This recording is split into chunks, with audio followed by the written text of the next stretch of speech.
Awesome. So we are Great. finally streaming. Awesome. Welcome, welcome. Phil, Ethan, Hugo, guys, thanks a ton for offering to play this game with me. Cyberpunk 2020. So today we're doing some character creation, and Okay. all three of you have given me some ideas of characters that you would kind of like to play, which is great. It's nice to have kind of a baseline. I think that Hugo, you've played this maybe like once, right? Yes. Yes. Okay, and Ethan, this is your first time. Okay, and Phil, you and I have played this tons. Yeah. So, so for anybody watching, this is a near dark future cyberpunk setting game. It, models itself after things like Blade Runner and Neuromancer and Neil Stephenson books and all that kind of stuff. It's kind of a dark future where AIs are really bad. Almost every AI you run into has problems, and the kinds of problems get people killed. And then cybernetics is really popular here, so people have brain augmentations and replacement eyes and big mechanical arms and all that kind of stuff. And maybe one of you will make a character that has those today. We'll see. So the premise for this game is that the three of you have been working together for some amount of time. So the characters that you guys are going to make, I do need them to have reasons that we have kind of come together. So as part of today's, character creation, we're going to come up with a little bit of the group's backstory, just so we can kind of understand how everybody fell into the role of being a runner or being a someone who takes odd jobs from fixers and gets kind of the dirty work done within Night City, within the primary city within Cyberpunk. Night City is a gleaming corporate oasis up on the coast of California. It's a fake city that was created just for Cyberpunk, but it does have a physical location near Big Sur National Park in California. So it's right there on the coast, kind of midway up the coast of California, and it is both a corporate oasis and a crime-ridden hellscape. So your characters can come from all kinds of different backgrounds. In the world of 2020, we've had a general societal breakdown where there is no more continuous United States. The United States is broken up into several separate nation states. California itself is split down the middle, with Northern California and Southern California both claiming sovereignty. They both have separate militaries and political structures and all of that stuff. And Night City happens to be pretty close to the border.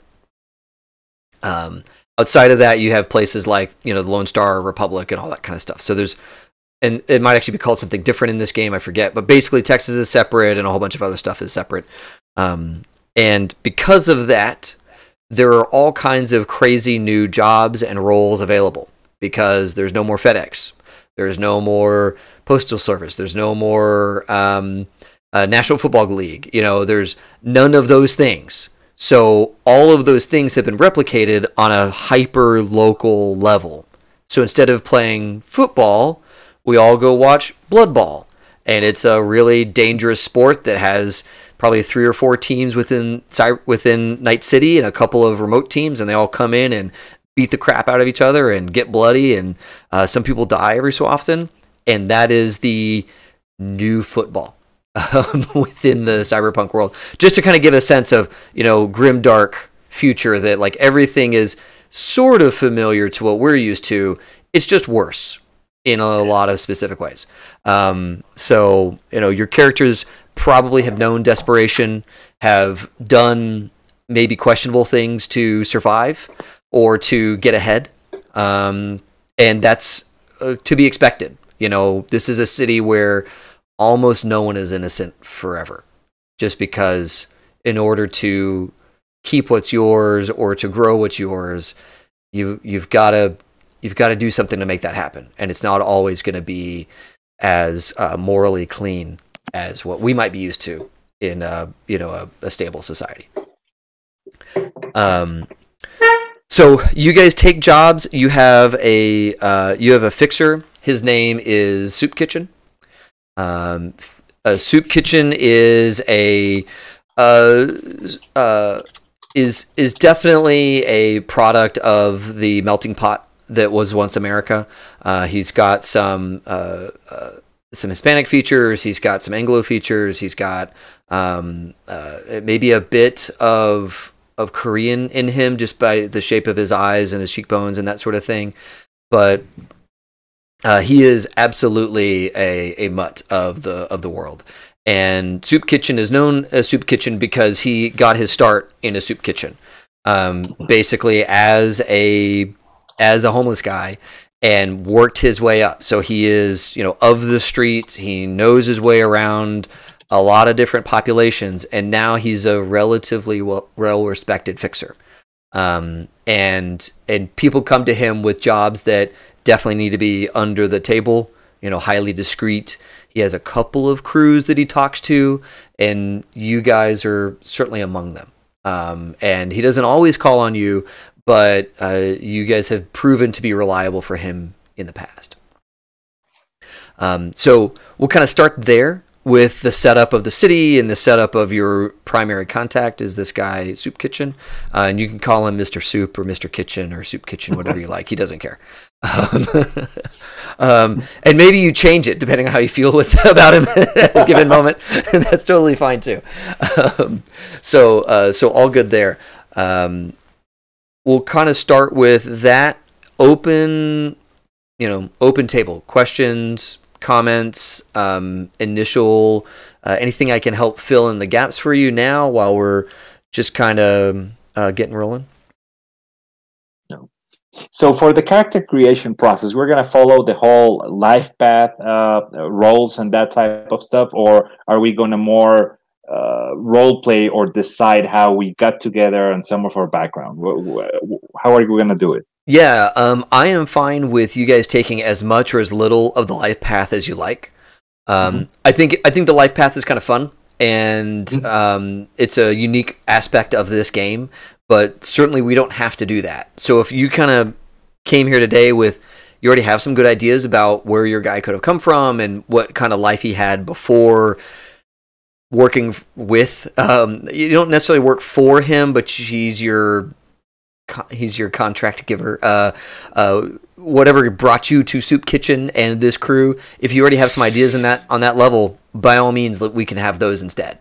But if you have looked through the life path and you're kind of interested in it, I'm totally fine with us rolling out some life path stuff. I think it's a lot of fun. Oh yeah. Okay.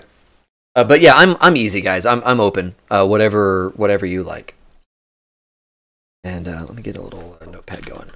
So what kind of character do you think about playing, Higo?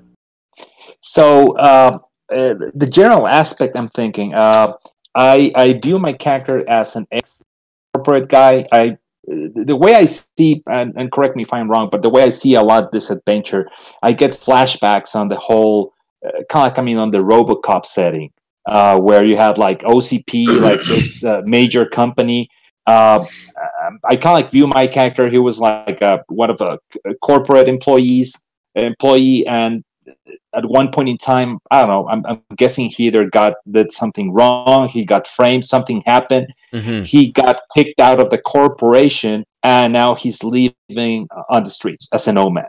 And he has been at it for a while, and I think the way I see it is that he's been able to survive because he's been acting like an agent between some corporate cronies and some of the underworld. When someone gets something done at a corporate level, but they don't want anyone to find out, well, they have this ex-employee they kind of like trust, and they pretty much commission him. So I was thinking about going as a nomad, but I mean, as a background as an ex-corporate employee. That was, so far, I mean, that's what I got. Okay. Does that mean your guy's going to have I hate corpse or I work for corpse sometimes when I don't hate them? Or what kind of flavor are you thinking?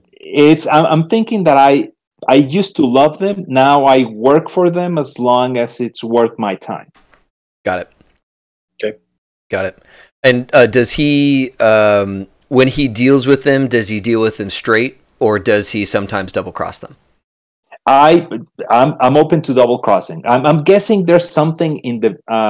I haven't decided what, and that's the part where I'm okay if we do it random. Something happened when he got kicked out of the corporation that made he has a lot of resentment for corporations. So I'm guessing he can double cross them if he feels like he can get some extra money out of it. Awesome. And so he could have a friend that hated corpse. Yeah, definitely. Oh, definitely. Cool. And they could have a friendly shut up corp, nah, shut up rocker kind of relationship. Yeah.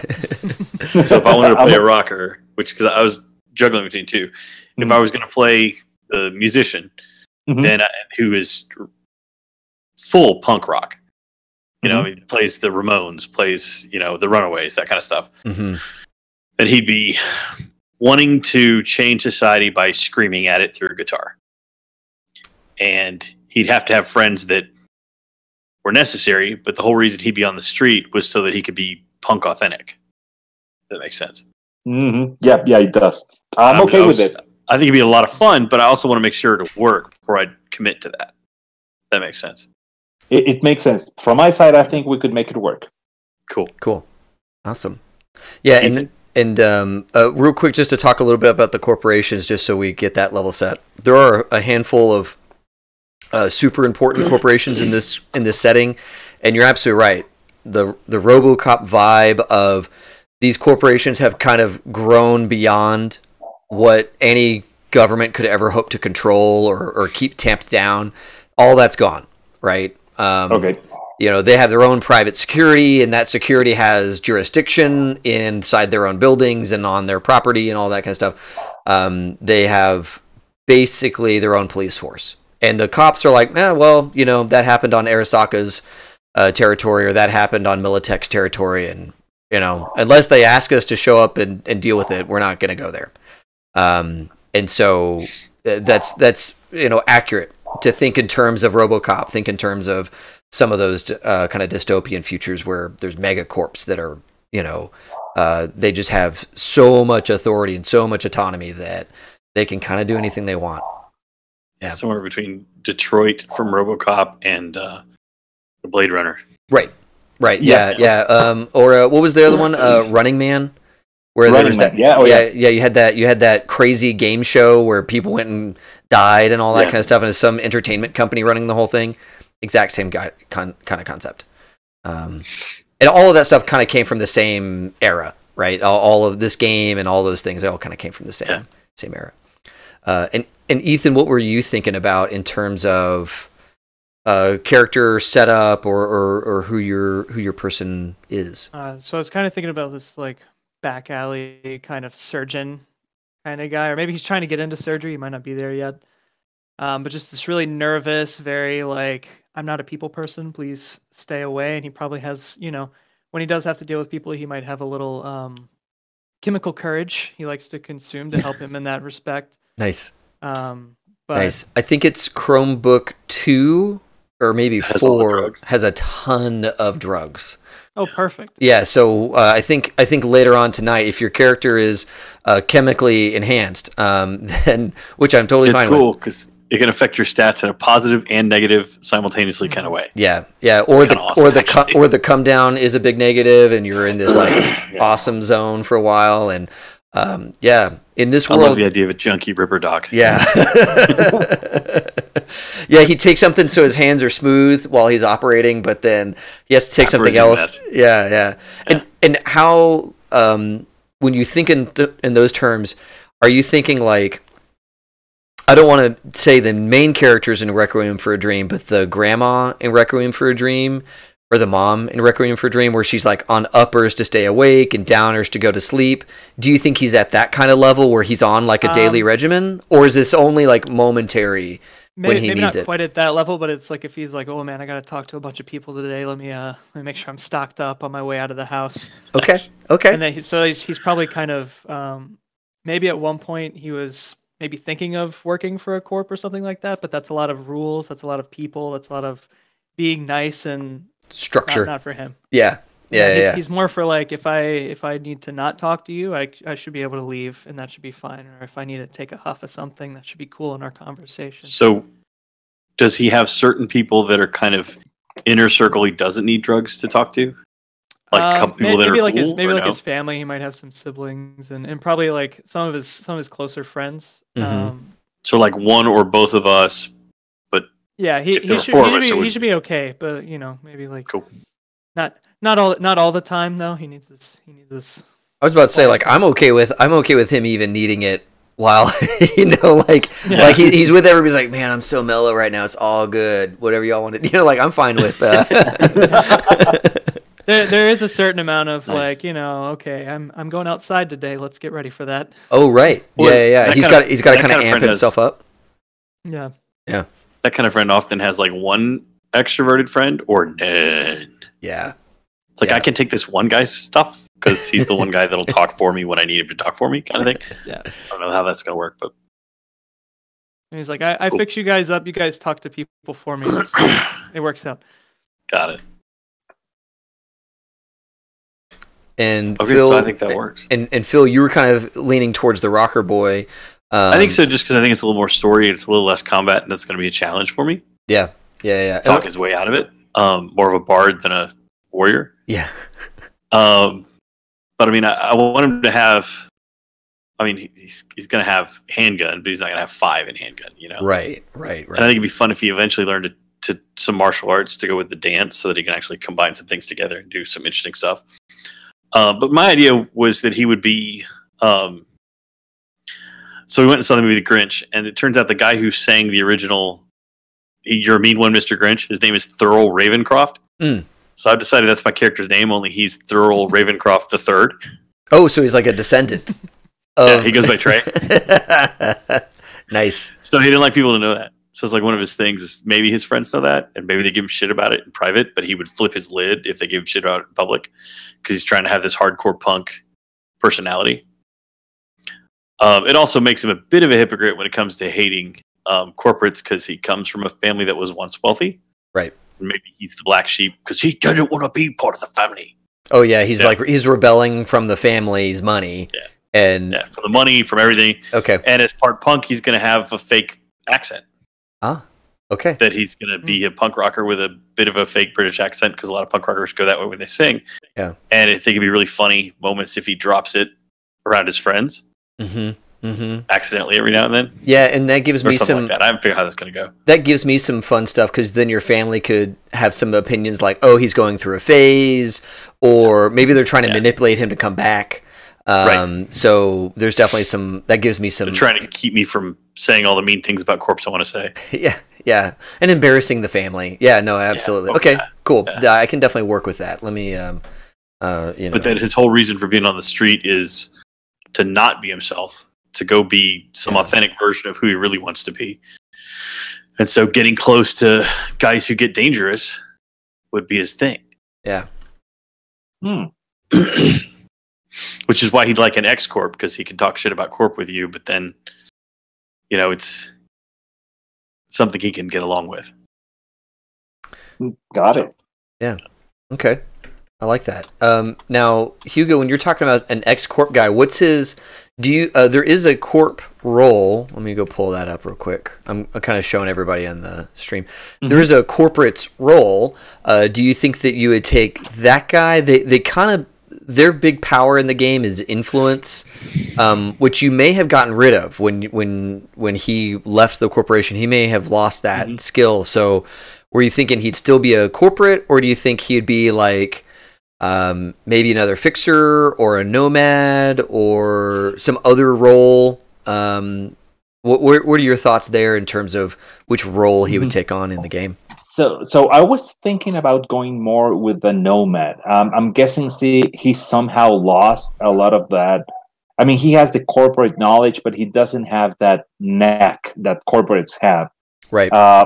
Probably, I mean, when creating him, I might get him up on the empathy side, just to reflect that he probably has some sort of he's more of a people person. I mean, yeah, he got that from working in the corporate world, but that's about it. Sure. And I think that'll be a nice compliment to what Ethan's doing, because now he's a total anti-people person, and I'm trying to move towards being a more of a people person. Mm-hmm. Mm-hmm. Okay. Yeah, that works for me. The nomads are really cool. They fulfill a critical role within the society. Again, I mentioned earlier, there's no more package delivery. So nomads, they're the ones that do that. They're the ones that provide, delivery services across state lines or even across the city sometimes. Mm-hmm. So they're everything from bike messengers to full on, weapons and drug runners, or just plain old letters between different places. So they definitely have a super important role within the world, and they're definitely kind of they're kind of attached to the corporate world because corporations use them. Corporations need packages delivered just like anybody else, and sometimes they don't want their trucks to be the ones to do it. So there's definitely some room in there for that as well. Like whatever family you're with could have their own corporate contacts and their own contracts that they do, and that kind of thing. And actually, part of what I was thinking about doing the nomad, I think that gives my character an opportunity to do two things. So the first one is that's a way to still be in touch with the corporate world. I still have my connections there. And number two is by delivering packages for them. I mean, I know what's going on behind the curtains, so I can see what they are doing when kind of like outside of the public eye, and I like that because it gives me power if I want to double cross them. Nice. Nice. Yeah, and that kind of stuff, it'd be interesting to see, is the family on the hook for the delivery of this thing? So maybe the knowledge is all you can use versus like skunking that delivery. Or maybe there's a time where it does make sense to skunk the delivery and see if you can do it in such a way that keeps the family clean. Or whatever that may be, because I would imagine that your guy is a member of the family, but maybe not necessarily a leader within the family. And that would be because, one, I don't want to kind of deal with you guys having a lot of entanglements, and the nomads specifically kind of roam in packs. So if you're a leader of it, then you kind of have a posse, an entourage that rolls with you, and that would really change the scale of this game. I could do it, no worries, but I would like it if your guy was in the family, not leading the family, if that makes sense. I don't see my character as a leader, so I'm okay being just a part of the family. Okay. Perfect. So let me make some notes here in my little notepad. Let's see here.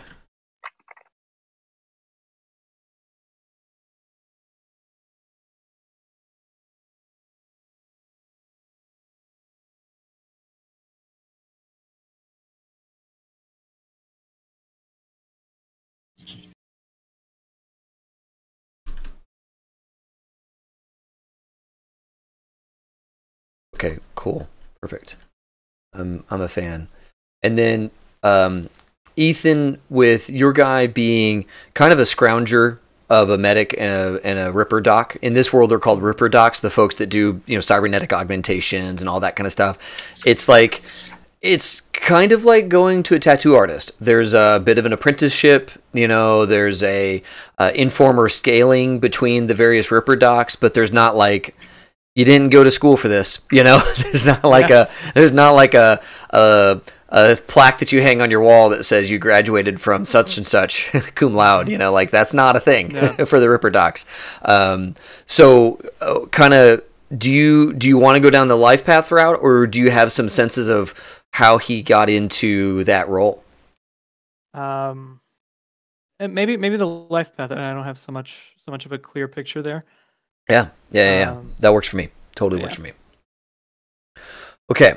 So I think I'm good here in terms of just rough starting places in the Cyberpunk game. Let's see. Let's go to page 24 in the book here for everybody.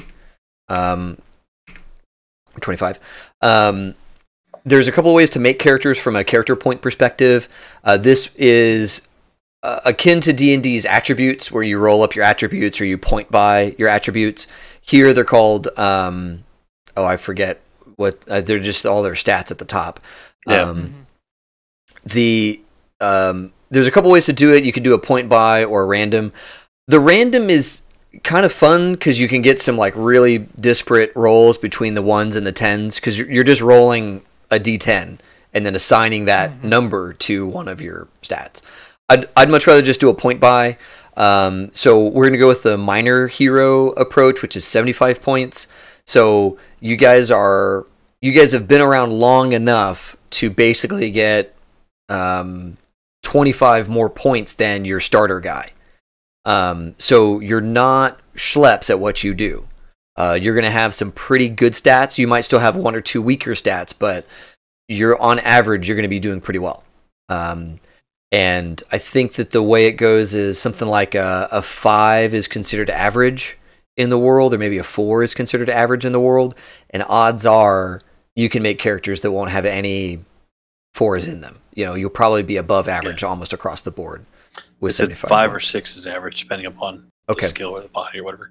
Cool. Perfect. So yeah, we're gonna go with the point by approach, and I think that we assign those even before we do the life path. Let me double check the. Yeah, we do. Okay. Yep. Just because the order. Yep. Okay. Cool. So real quick on the stats, you assign those 75 points to 9 different things. And if you're looking at your books, it's page 26. Some of this stuff is relatively similar to what you've seen in other games, like intelligence. Almost every game has intelligence. It's your raw computational skill, and then memory recall and all that stuff is linked to intelligence.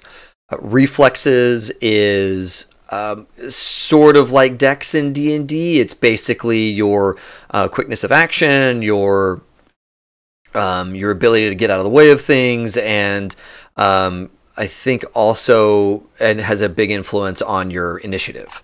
So if you're someone who wants to go first in combat, you tend to end up with, high reflexes. My apologies. Cool is a little different. So cool is, in this game, is tangentially how cool is your character, but really how smooth are they under pressure? Do they break when the firefight really starts getting going? Yeah. Do they resist interrogation or torture even? So cool has some very specific applications, and definitely for like rocker boys, they use the cool for their special power too, I believe. Mm-hmm. For their special skill. So whatever drug pumps a lot of extra into cool, that's the one. Yeah, that's the one you need, because you probably give yourself very little cool, and you're like, I gotta get my stabilizer in. Yeah, exactly. Okay, and then as a med tech, you're probably gonna have a lot of tech, because I think tech is what you use in your med tech roles, and that's basically a tech aptitude and just overall skill stat. So it's as important as like intelligence or reflexes or that kind of stuff. It signifies that you've dedicated significant portions of your life to the understanding and betterment of technology around you. Luck is also kind of cool here. You can add your total luck skill or some portion of it to a die roll. So this is kind of like your ability to fudge the die just a little bit every session. And so and your luck resets at the end of every session. Right, exactly. So if you've ever played Eclipse Phase, this is like Moxie, or if you've ever played Pathfinder, this is kind of like Hero Points. In terms of, you can affect the die with your luck skill. And so if you want to have a character that's just known for being lucky, then, pump some points into this and you'll be able to up a couple of rolls every session to make sure that you just kind of luck your way through some problems. I had a player who notoriously ran really bad rolls. Like, he would always roll 2s on his D10s. And he was like, you know what? Every character I make from now on, 10 luck. I just need it. I just have to spend like 3 or 4 luck on the rolls that matter, because I know it's going to roll a 2. So I just got to do something to get myself over this hump. Attractiveness is used in a couple of specific skills. Some of the social stuff uses attractiveness and that kind of thing. Movement allowance is kind of interesting in that it is how far you can move in a combat round in terms of, I think, meters. And then it also influences your run and leap stats. So you'll put points into movement and allowance, but then there's going to be 2 secondary stats that come into that. And when that really comes into importance is you got a guy who's rabbit, right? And he's running from you. And I know what his movement allowance is, and I know what his run leap is. And can you catch him? Can you beat him? Or are you just destined to fall behind because you're just not that fast? So in this game, we don't all have the same speed. Everybody has different speed based on just how much their life was dedicated towards moving quick. And this is all kind of stuff like parkour and all that is wrapped up into movement allowance. So if you want to be, doing rolls over tables and sliding across car hoods and all that kind of stuff, movement allowance is what you want. Last thing that's really kind of critical here, empathy.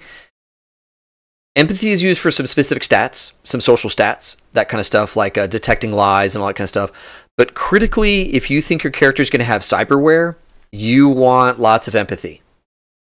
Because as you add cybernetics into your body, you spend your humanity. Humanity is informed by the empathy. So if you had, say, 10 empathy, you'd start the game with, I think, 100 humanity.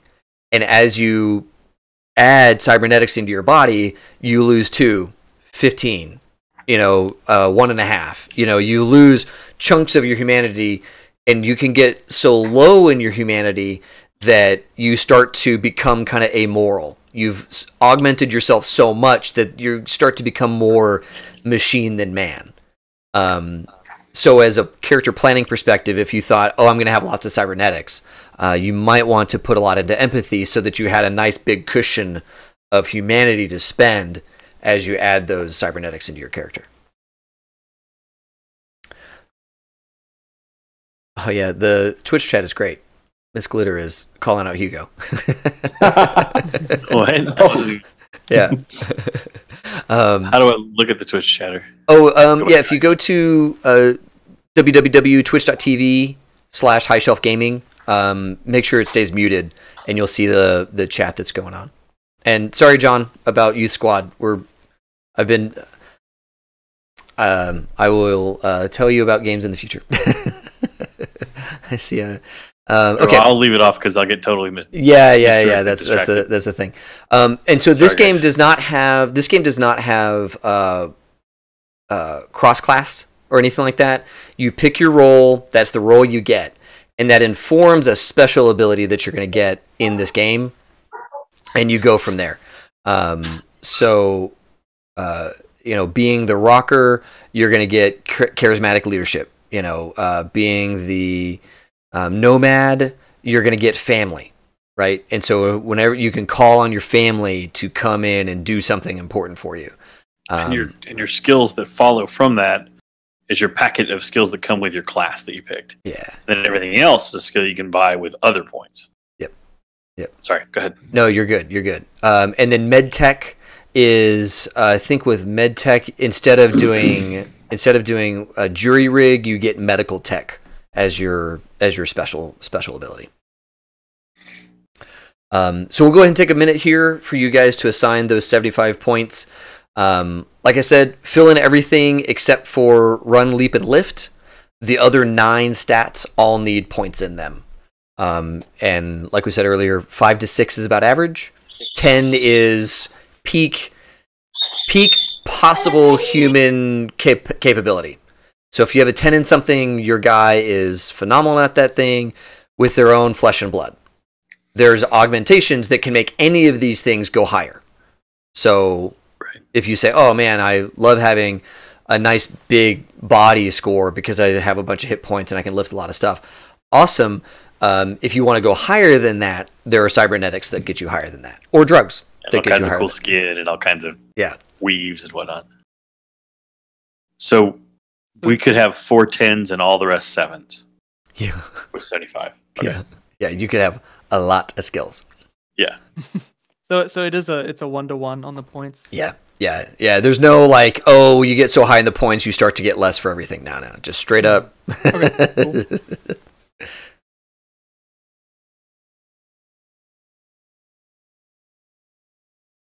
How low would be too low for cool?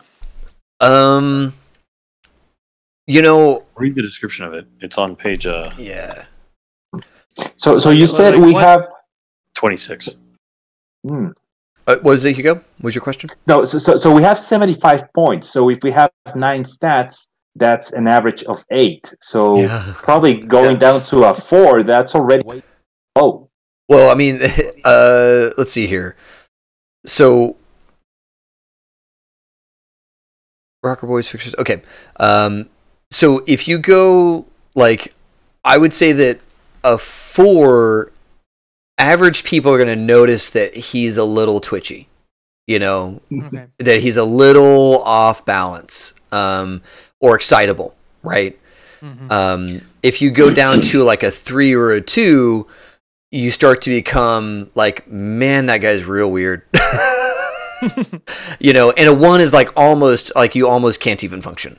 So I mean, it just so you get a sense of like, if you go way low with it, his personality should reflect that he is barely holding it together.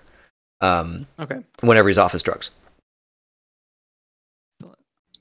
Yeah, Warrior Fish wants somebody to get a mech suit, which you can do. There are mech suits in this game, so if you want it, you can have it. And it's a great way to disguise that you're losing it. Like you're inside your mech suit, you got your helmet on. Nobody knows that you're like screaming your lungs out with anxiety. Yeah, you mute your Borg.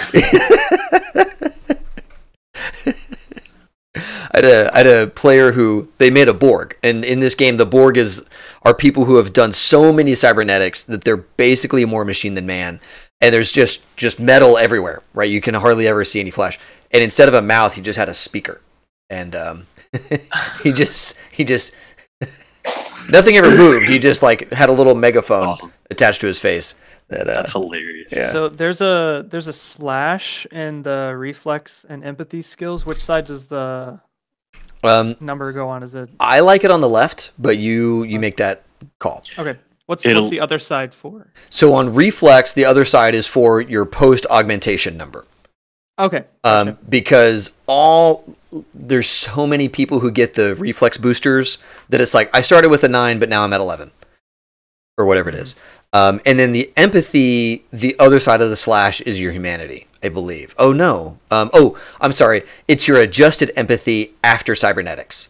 Okay. Because your humanity rating is your empathy times 10. And then as your humanity goes down by blocks of 10, your empathy needs to adjust down in accordance with that. So like the more cybernetics you get, the less empathetic you are, the less skilled you are at the empathy stuff, like persuading people and leadership and all of that stuff. So if you started with an empathy of 7 and you took no cybernetics, you'd be a 770. Yep. But if you wanted to have some cybernetics but not drop a point, you'd be a 761 or whatever. Right. Yeah. So you can always spend 9 without losing stuff, and that's good to get like cyber eyes that are immune to flashbangs, or built-in radio, small stuff. You can burn your first 9 humanity very carefully and end up with some nice things that really help out your average Joe without actually losing any empathy. Taking that 3 in cool really gave me a lot of extra points to move around. Yeah, you can have a lot of high scores. I love it. Like I have 2 skills left and I have 20 points left, and I'm like, well, what am I gonna do? Yeah, you're a very high functioning person as long as nobody's talking to you. Yeah. I guess I'm just gonna be running really fast. I don't know. And if you don't want to have, I'm totally fine with you ditching those points. Okay. We can turn them into skill points, or we can turn them into rep or something else. So if you say, look, I kind of don't want to have like 8 10s or something like that, that's fine. We can find something else to do with those points. I have 4 right now, and I have 10 points left. Okay. So it's like, I don't know. I might just bump up my empathy to plan for some future cybernetics to help with my Ripper Doc stuff. Mm-hmm. Yep. Yeah, I went with reflexes, cool, and luck as 10s. Beautiful. And attractiveness is a 9. Beautiful. Yeah. So he's going to be very bardic. Yes. And light up a room whenever he comes in. Yeah. Everybody's going to like, oh, wow. Cool, man. Yeah. Trace is here. Or Trey is here. I like Trace. Let's go Trace. Okay. I like that.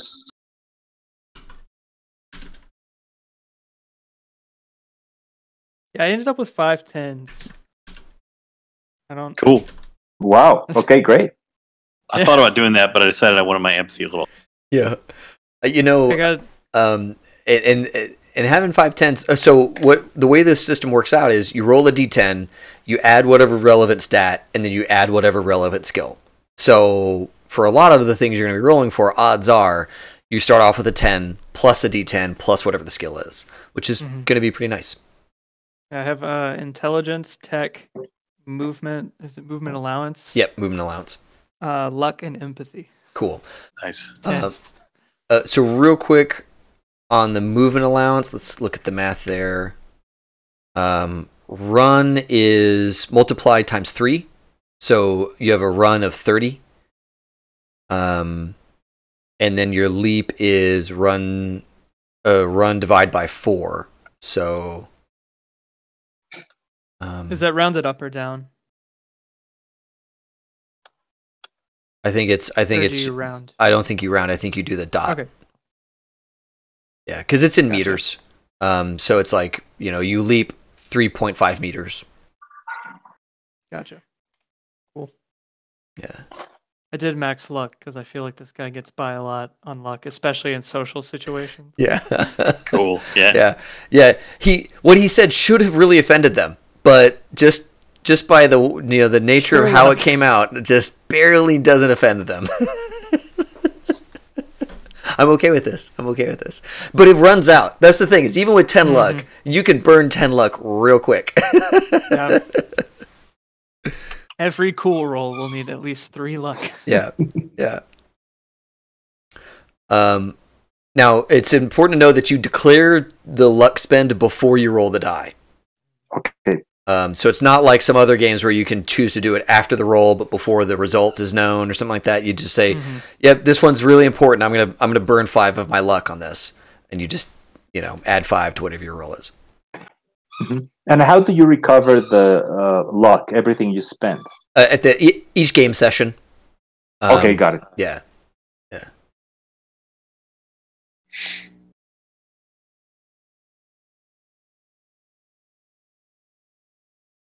Rich is on harassing us about being cyborgs. We haven't gotten there, Rich. We're going to be cyborgs in a minute. Hey, Rich, I'm playing a bard.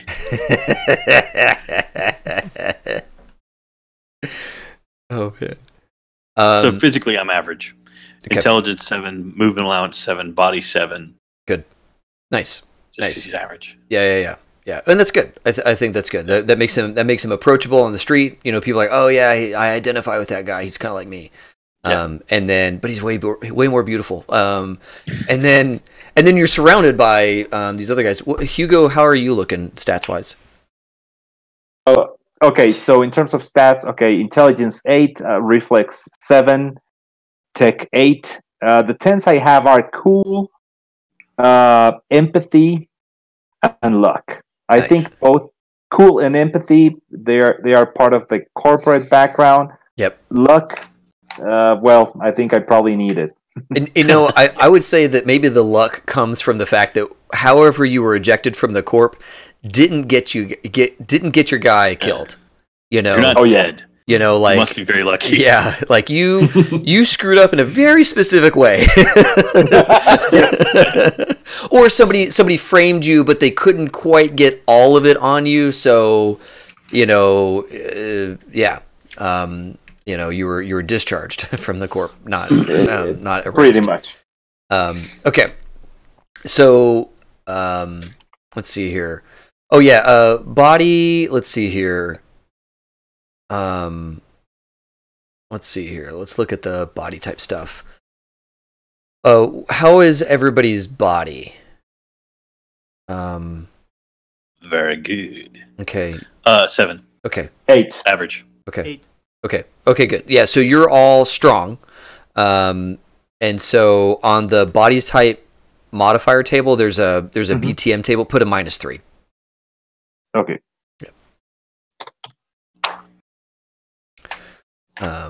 Okay, and let's see here. No, I'm actually average, so I take a -2. Oh, you're 7. My apologies. And the other two guys okay. are strong. Okay. I was just double checking. And then there's a save number on your character sheet. Let's see here. Yeah, the save. The save is, let's see here, is equal to your body type. So put in an 8 or a 7. Whenever I ask you to make a save, you roll a d10, get under that number. +1 for luck. Yeah. And this is important with stun saves and death saves. So as your character takes damage, you roll a stun save to see if he stays conscious. If you've taken enough damage, you start to make death saves to see if you die. So having all of you having nice high body is good. It means that you've got really good chances at making it under your saves.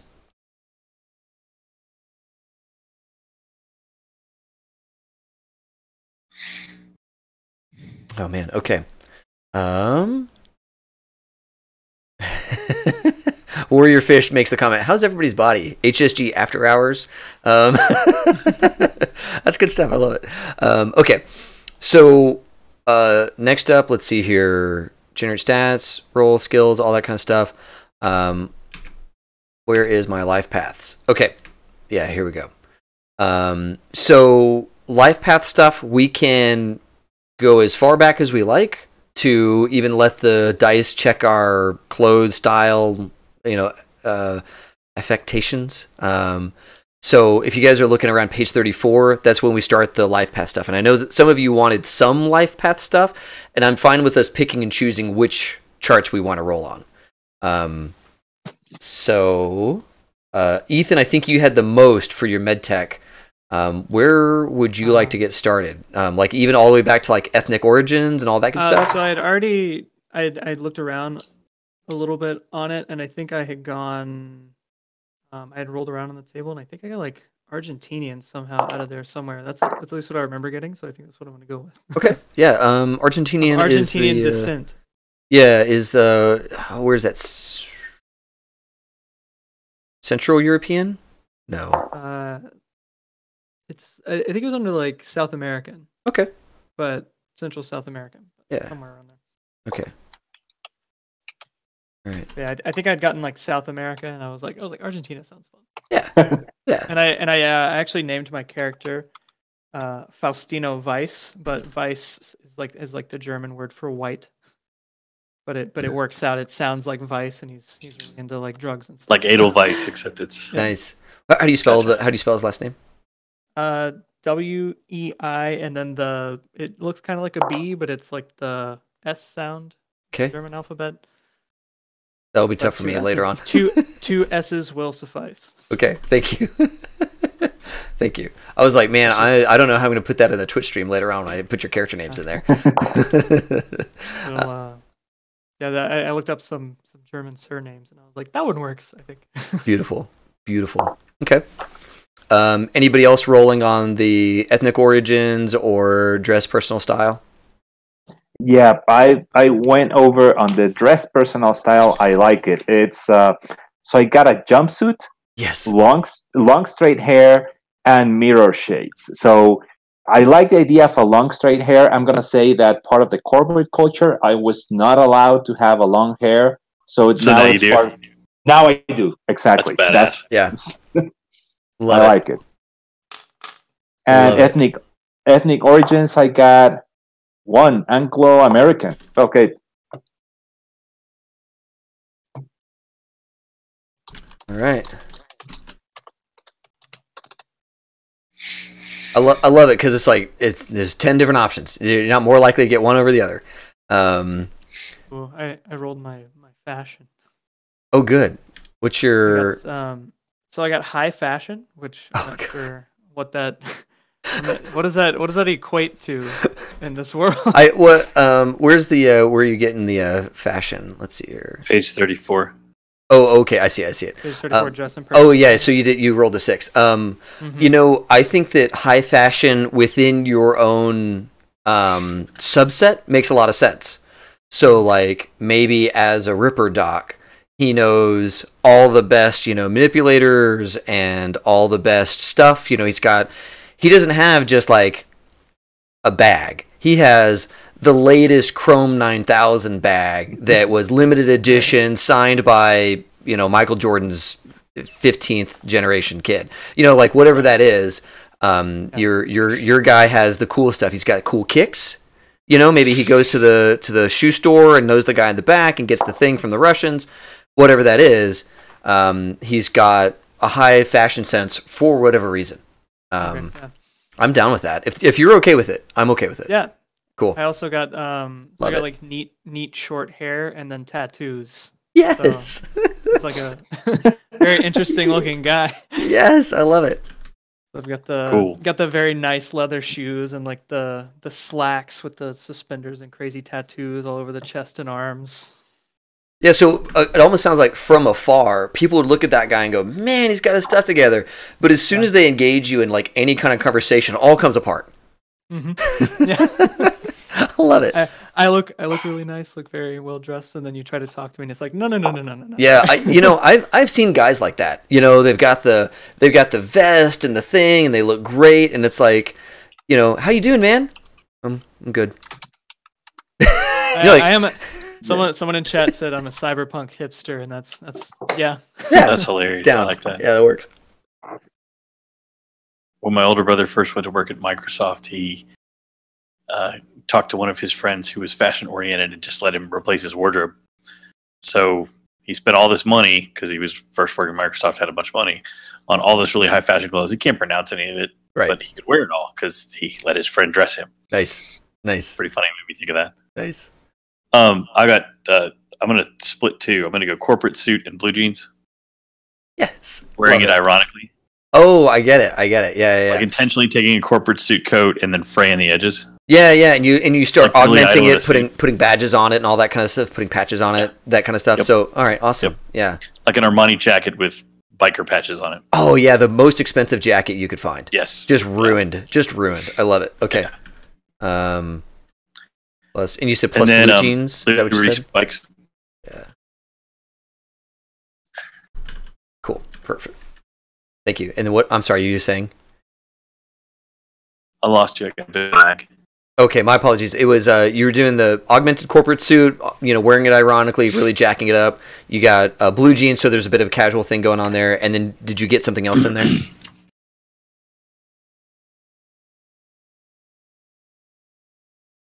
Or did I lose you? You're back. Okay. You lost me. I was frozen for a minute. Oh, okay. Gotcha. Like everybody was frozen. So Liberty Spike's kind of all over the place, and it's his signature look. Love it. Yeah. Love it. Okay. And of course, tattoos. Okay. Which might be the first thing that sorry, Ethan, tell me your character's name again. Faustino. You can just call him Vice. Vice. And Vice, and what was your name, Hugo? Oh, I haven't heard Hugo's name yet. Hugo, No, what's your... I not sure. Give me a minute. We'll come with it later. When you get it, I'll write it down. I'll try not to forget it. Yeah. Some folks watching, don't go with Ix, IX. That would be against a rule. Okay. So I love it. That's all good stuff. You know what's really funny in the affectations is the fingerless gloves. I'm so glad none of you rolled. I thought about it. Fingerless gloves, because I knew a guy who wore fingerless gloves, and I would not be able to separate you from that guy, and I would just be like, "You've got to change. I don't care." I was thinking Billy Idol, right? So I was sure. Considering there's tons of cool people who did it. But it would just not for me. One you know. For me, yeah. It really messed me up. Okay. Yeah. Some folks in the chat, they're commenting about it. That's good. Nice. Okay. Good there. Are we all good on ethnic origins for everybody?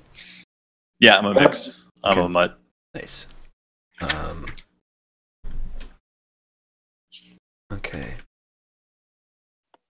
Which actually kind of tells you why he's so attractive, because he's a blend, you know? Yeah. He's very symmetrical, but has all these like really striking features. Yeah. I'm in. Yeah, my guy's nice and South American with some suspiciously Aryan features, like some nice blue eyes, maybe with his brown hair. Nice. Yeah, and like was it like the glass blue, like the crazy blue eyes? Yeah. Okay. Like it. Yeah, definitely, I know. Sorry. I'm going with my character is gonna be named. It's gonna be named Rich. I'm gonna make him happy. I'm still gonna have the last name pending, but it's Rich. Beautiful. Got it. I love it. Rich, watch out. He's coming for your job. All right. I love it. Okay. All right. So next up in the LifePath, if we want it, is all the family background stuff. So, and the way this goes is it's kind of a tree where you roll one, and then you roll two, and then the next one is a split. And then you could split again and all that kind of stuff. If you guys have a sense of your families, you certainly don't have to roll on this. Or if you don't have a sense, you just don't want to roll here, you certainly don't have to. Like I know that Phil, I feel like a lot of your stuff is pretty well sorted here. Yeah, I was going to let the rest up to you, since I haven't communicated with my family in 10 years. Yeah. Okay. And that way I can be on the streets and fuck them and all that. Ooh, can I say that on this? Yeah. Okay. Yeah. No, this is a late night stream. Okay. So, his entire attitude is, I hate those. Yeah. Okay. And then you can surprise me with whatever you want to. If it's appropriate in game to surprise me with something, I'll just roll with it. Cool. Awesome. So, family. GM choice. Awesome. And that way it's a surprise to me when something has changed in the family and I don't know about it. You know what I mean? Oh, yeah. So somebody got married or you have a new sibling. How did that happen? Well, what the fuck is that? High roller adoption, man. High roller adoption. That's how that happens. Nice. Okay. Let's go with... I'm sorry. Mr. Vice or Rich, do either of you want to go through the family background stuff? I rolled on the first one for family ranking, just to kind of give myself an idea, and I ended up rolling a 1 for corporate executive. Yes! So, and I think that kind of, I think it fits a little bit with an idea I had that maybe like the corporate pressure was just a lot. Yeah. For him, and so he's like, no, I'm just gonna go like operate on people in an alley somewhere. Yeah, that's more my totally speed. snapped. You guys can. Oh, totally. Yeah, you guys. And it makes sense with the high fashion, right? So he comes from money. He's got all this background, and it's like, man, I am not cut out for this.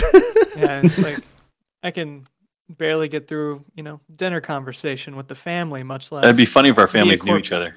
Oh yeah. Yeah, could be. Yeah, I like it. I kind of like how all of you have these hooks for falls from graces, either out of rejection or just couldn't hack it or because of some crazy calamity. I'm a fan of that. That's good. gives us all sort of a reason to be buddies. Yeah. Whether or not we know. We know the corporate upbringing. Oh yeah. We're just not there anymore. Yeah. Okay, so this is interesting. I rolled corporate manager, and I never knew my parents. So, okay, so I'm saying that, okay, I was born in a corporate culture where once you are born, you're taken out of the family and just put into the machinery. That's it. So, I mean, I pretty much started working since I was young inside some sort of a corporate environment. Yeah. And I'll take it from there. But yeah, I get it. I think we all were familiar with it, with the whole corporate culture. Very cool. And then where was it? Didn't know your parents. Which chart is that? Parents, both parents are living. Something has happened. Oh, you did the something has happened, and you don't know your parents, right? Where did you get the? So let me see. Doesn't. That's awesome. I love this. So yeah, like he was born into the society, and they shuttle you off to some corporate boarding school where they raise you in their own image. It is. Now, what I'm saying is that this was actually not my parents' ideas. I'm saying this was part of the culture. I mean, this is some of the rules of the company. Yeah. No, that makes sense. Okay, I'm down. Yeah, there's some sort of weird intercorporate fraternization, kind of like how some companies will have IP laws that say, look, if you go and make a program, even in your own time, we also own that code because we... Like IBM does that. If you work at IBM or some of these other big companies now, you sign a waiver that says if I make any program anywhere, they de facto own it while I'm an employee there. So it could be the same idea here is that they say, look, if you're dedicated to this organization during this span of your life, and if you make something, it's ours. And they made a baby. They use corporate assets to make me. Oh, so now I'm an asset. Okay. Oh, okay. Yeah. I'm down. Yeah, absolutely. Okay. Let's see here. Taken by the corp as an asset and raised separate. I'm loving this. Okay, cool. All right. Any other juice that we can squeeze out of this family backgrounds section here? I think in the eventual possible case that my character dies, I can return here for some siblings, maybe. Yeah. Probably a nice corporate sibling who is very, very good with people, probably. That'd be hilarious. Like the opposite. Yeah. But for now. Okay. Yeah, we're good for now. I'm happy with this. Hugo's camera's down. Yeah, he's still connected, but yes. No, I'm here. Sorry, just 1 second, guys. No, you're fine. You mute your camera anytime you need. I like how everybody immediately freaks out. Where's Hugo's camera? They were very concerned for you, Hugo. Yeah, I'll be back in a minute. Yeah, no worries, man. No worries. Okay, so the next one up is motivations. What makes your character tick, all that kind of stuff. I imagine that really most of you guys have this stuff down, but if there's anything interesting in here that you would want to roll on, like, is there anybody in your life that you care for? Or is there, something that you value over other things? If you wanted to roll on some of these, this is all good stuff to me. But if you don't want to, by no means do we need to. So some of the stuff in here, Hugo, if you're away from your desk, is personality traits. So you can talk a little bit about your character's personality, which I think we've already got kind of done for everybody. The person and the thing that you value the most, and how do you feel about society or people at large? Those might be some interesting things for us to answer. If you guys don't already have those answered, that might be kind of cool. And we could roll it and see if we like it. I'm gonna roll for my most valued possession. Beautiful. Figure that out. Yeah. looks like it's a musical instrument of some sort. Sweet. Play the kazoo, maybe. We'll figure it out. Right, no, you play bass. Yeah, what I need really I don't is a talk bass to player. anyone. I don't talk You to don't anyone. have to talk as a bass player. You stand in the corner, you go, dum, dum. It's very great. You could get the I love it. You could get the slide whistle. No, that's not an instrument. That is not an instrument. John would be very happy if you got a kazoo and that was your instrument. It's not a fucking instrument. I'm not kidding. I'm not joking. That's not funny. There's nothing fucking musical about it. A cowbell. A set of cowbells. A whole set. Yeah. Well, You can never have too much cowbell. That's right. that's right. That's right. I'll find an instrument table. I'll roll for it. There you go. There you go. There's one somewhere on the Randomly internet. Oh yeah, there absolutely is. We just need to. What's really funny is he's going to get electric guitar, which is what I play, and I'm going to be coveting it the whole time. Yeah, because I'm gonna have the really You've nice got one, a Strat! I'm gonna have the- Oh yeah, yeah. It's because you come from money. You're high fashion. You're gonna have like the best electric guitar, the best bass guitar, whatever it is. Yeah. I love it. I love it. For now, we'll go with bass though, because I think that's very appropriate. I stand in the back. I look very nervous, and I just play the bass. I don't talk to anybody. High end. He's a mysterious one. Bass. Love it.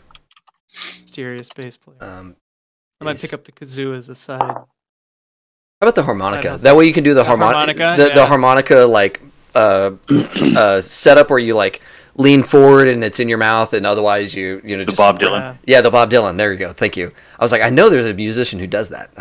Yeah. Perfect. High end bass instrument. Okay, and then So for language, is that what would that be? Is that dependent on our nationality?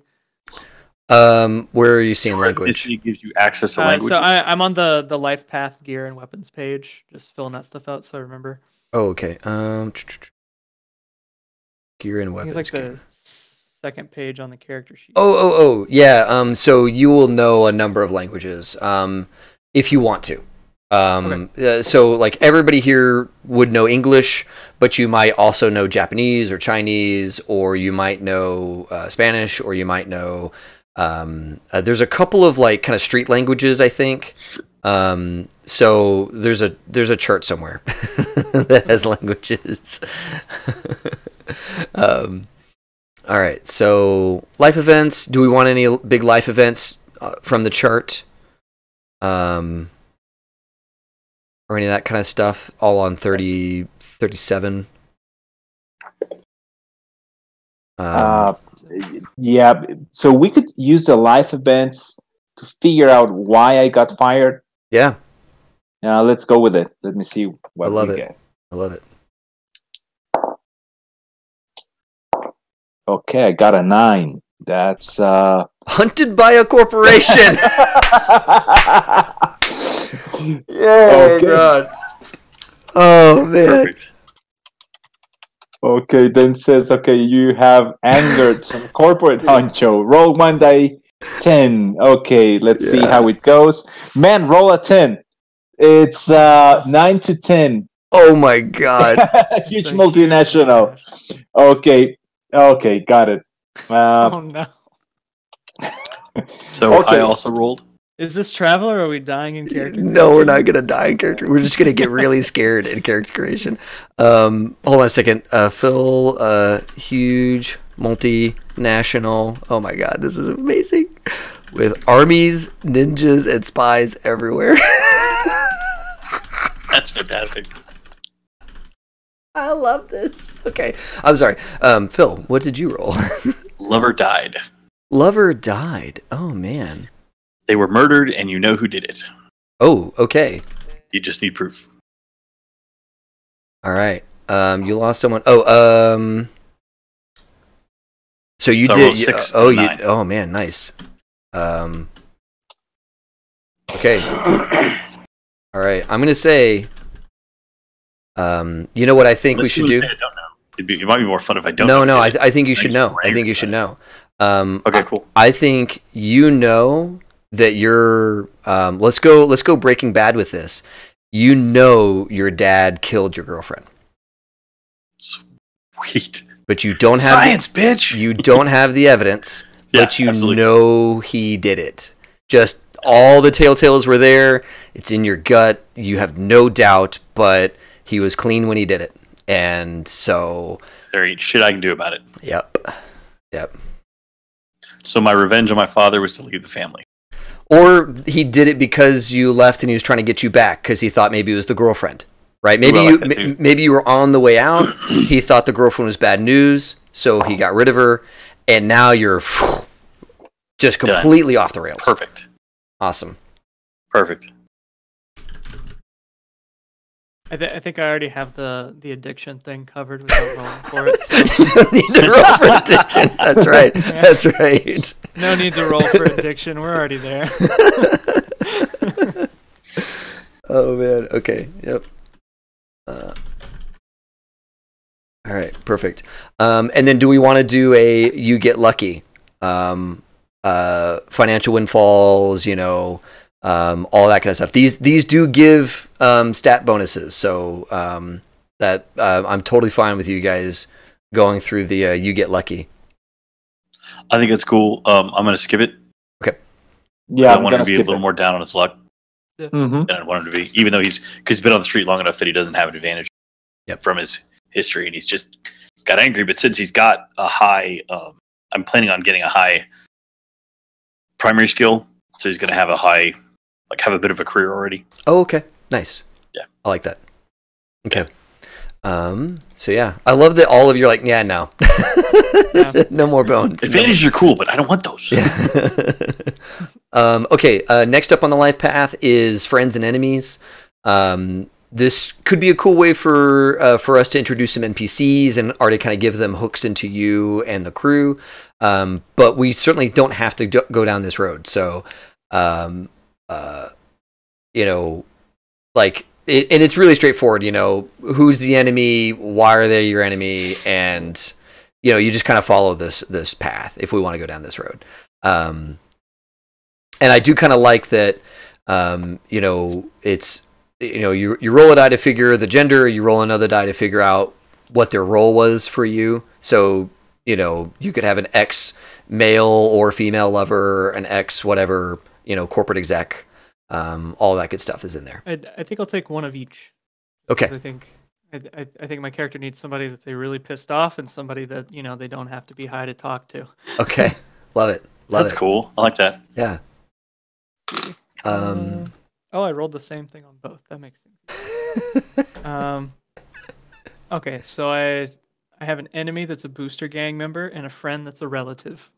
Jesus.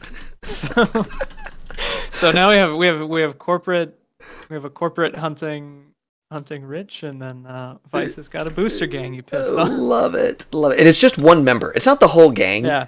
Like Rich has a whole corp that hates him, but you have this one guy who freaking hates your guts. I love it. And then you have a family member. So the booster gang member, let's see, I accused them of cowardice or some other personal flaw. Okay. The awkward guy goes, chicken. Let's see here. Maybe because your guy is so smart, maybe you called him dumb. Yeah, probably. Or maybe or maybe he was messing with something in front of his crew and you fixed it right away, and now he's kind of embarrassed that he sucks at his job. Probably, because I have the intelligence and the tech, but I don't have the cool to not make an ass of myself. So, yeah. It's like, embarrassed him and made him look dumb. It looks like the feeling's mutual. I just, I think he's really dumb and he's embarrassed about that, so we just don't like each other. Nice. He won't be getting no surgery from me. That's right. No Christmas card either. No Christmas card. Let's see, what am I gonna do about it? That's right. Apparently, I'm gonna rip into him verbally, which is that's probably the most stressful thing I could imagine doing. Maybe we re-roll this. Yeah, maybe that. I was like, that'd be. I don't even think my character could manage it. You know, even if they wanted to. Yeah. I'm rolling a lot of 9s. Hold on. Let me try again. Or it could be that Save those. 9s are good. Yeah, or maybe he does it and it's like really awkward. Okay, so I got avoid the scum. So Okay, I'm not gonna deal with him. Okay. I'm out of there. That makes more sense. All right, cool. God, what's he gonna throw against me? Just himself. Okay, nice. Okay. Personal. He's got no backup. Yeah. That's awesome. Personal vendetta. Just himself. Character. Okay. I love this stuff. It looks like he is mad. The fact that he. Yeah, and probably everybody's like, yeah, no, dude, I'm not gonna help you with that. You really are dumb. Like, no, he was in the right. You're really stupid. I'm sorry. I can't help it. I love it. Okay. And then you have a family member who's your friend. I have a relative, and it's not specifically one of the like brothers or sisters, so it might be like an aunt or an uncle. Okay. That's like more distant from like the corporate life. And Sure. Maybe they're in academia. It's an aunt. She's runs a doctoral program for. She teaches anatomy and physiology. Yeah, or something. And that's where you got your reproductionist from. Yeah. So I'm like, oh, cool. Yeah. So you guys talk my shop aunt to get my start. Yeah. What? Was it? She's a professor of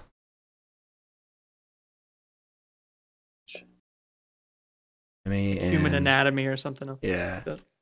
And helped him get started as a doc.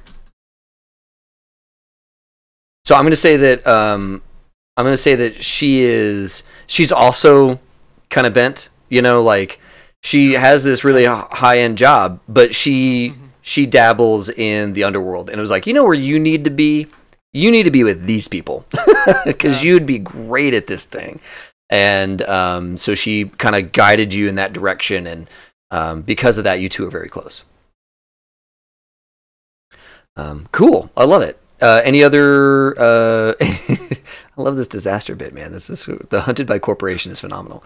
I love all of these. No, these are all great. Because you have this one dude who's just got it in for you, and then Hugo, you have this giant corp that like will throw real stuff at you if they find you.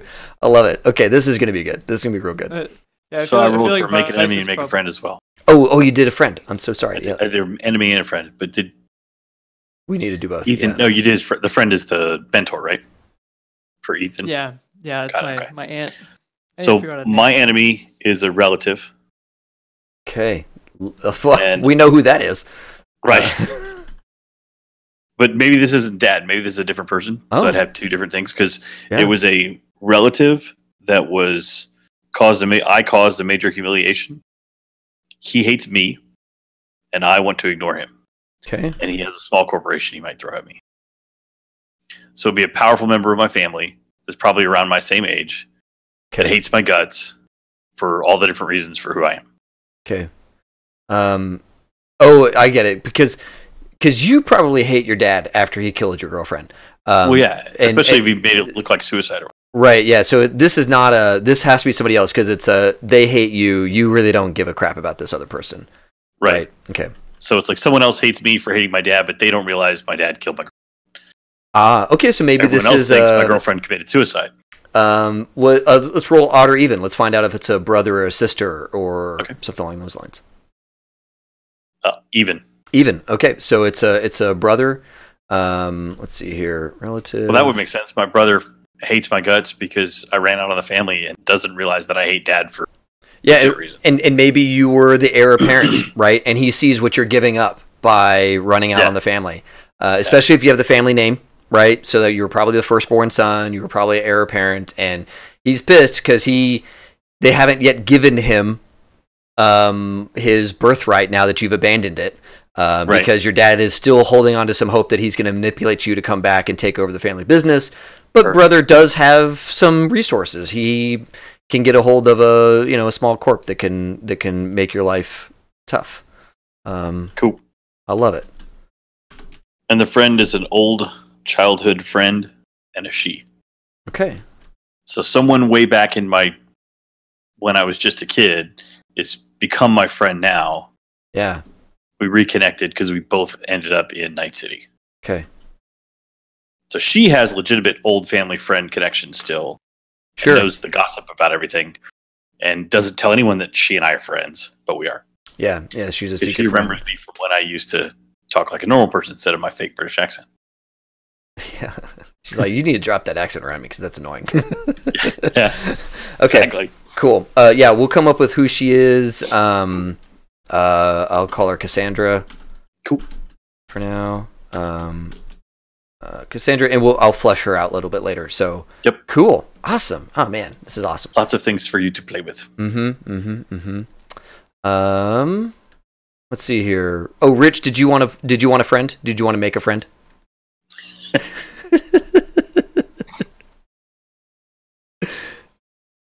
Oh, I'm sorry.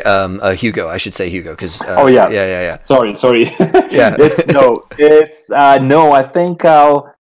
I will only depend on this, guys. I might go with romantic life just to see if I can get anything there. Yeah.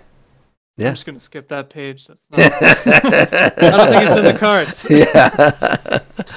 Or it could be like a Big Bang Theory Sheldon situation where you have a. Oh God. An extremely awkward love interest. Yeah. That's very by the book, mechanical. Ooh, okay. So it's a happy love affair. Okay. Love affairs with problems. No, it's happy. Oh, go back to life events. So I think when you roll a happy love affair, like that's just it. You're happy. You're happy? Happy love affair. Go to life events. Oh yeah, dude, you're done. Yeah. Oh yeah. Yeah. There's no extra stuff in here. You just have a great. You have a very wholesome relationship with, your lover. Got it. Awesome. You have one thing in your life that's working. One thing. I don't know why, but this sounds like it might not last for long. I mean, I have a whole corporation behind me. So. Yeah, we'll figure out how secret your love affair is. Cool. Anybody else going on the romantic life? Trace, you've got a deceased girlfriend. Has he moved on, or is he all right? No. All right. Cool. Awesome. So he's going to write a lot of songs about that. So one of you has a lover, and the rest of you is like, no, I am not. That's not happening.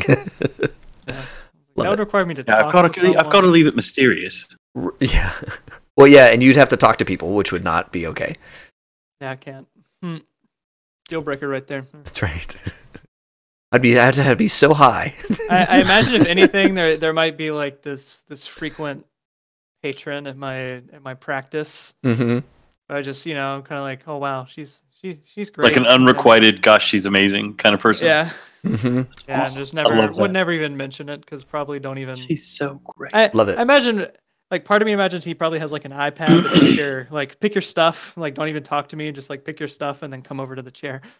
Oh, really? You don't even have an assistant. You don't even have like someone who like gets people checked in. It's like go to the iPad, talk to that. Yeah, it's like probably just hand it to them and then start getting my tools ready while they pick their stuff. Here's your kiosk. Yeah, go pick out the things that you want. Okay, good stuff. All right, let's do skills. So I love all this stuff. This backstory stuff is great. I'm so glad we went down the LifePath system because there's just so much. There's so much like good gems in there, and that'll be really fun for me to work with over this next couple of weeks. So in the skill set area, just so you guys get a sense of your scale, you can tell by the stats that skill checks start off at like a 15-ish. Because you're getting 10s on a lot of your stats already. You add in a couple of skill points. A lot of stuff is going to come kind of easy to your characters. So rolling a 15-20, that's going to be kind of my sweet spot for a lot of tasks between the 15 and 20 range. And then, of course, there's really tough stuff in the 25, 30 plus range. Just so you kind of get a sense as you start to build in skills, looking at your stats, knowing you've got the stat plus skill plus a D10, you get all that in your stuff. So let's go and look at the skills. Fumble table, we'll mess with that stuff later. Okay, so your career gives you character skills. So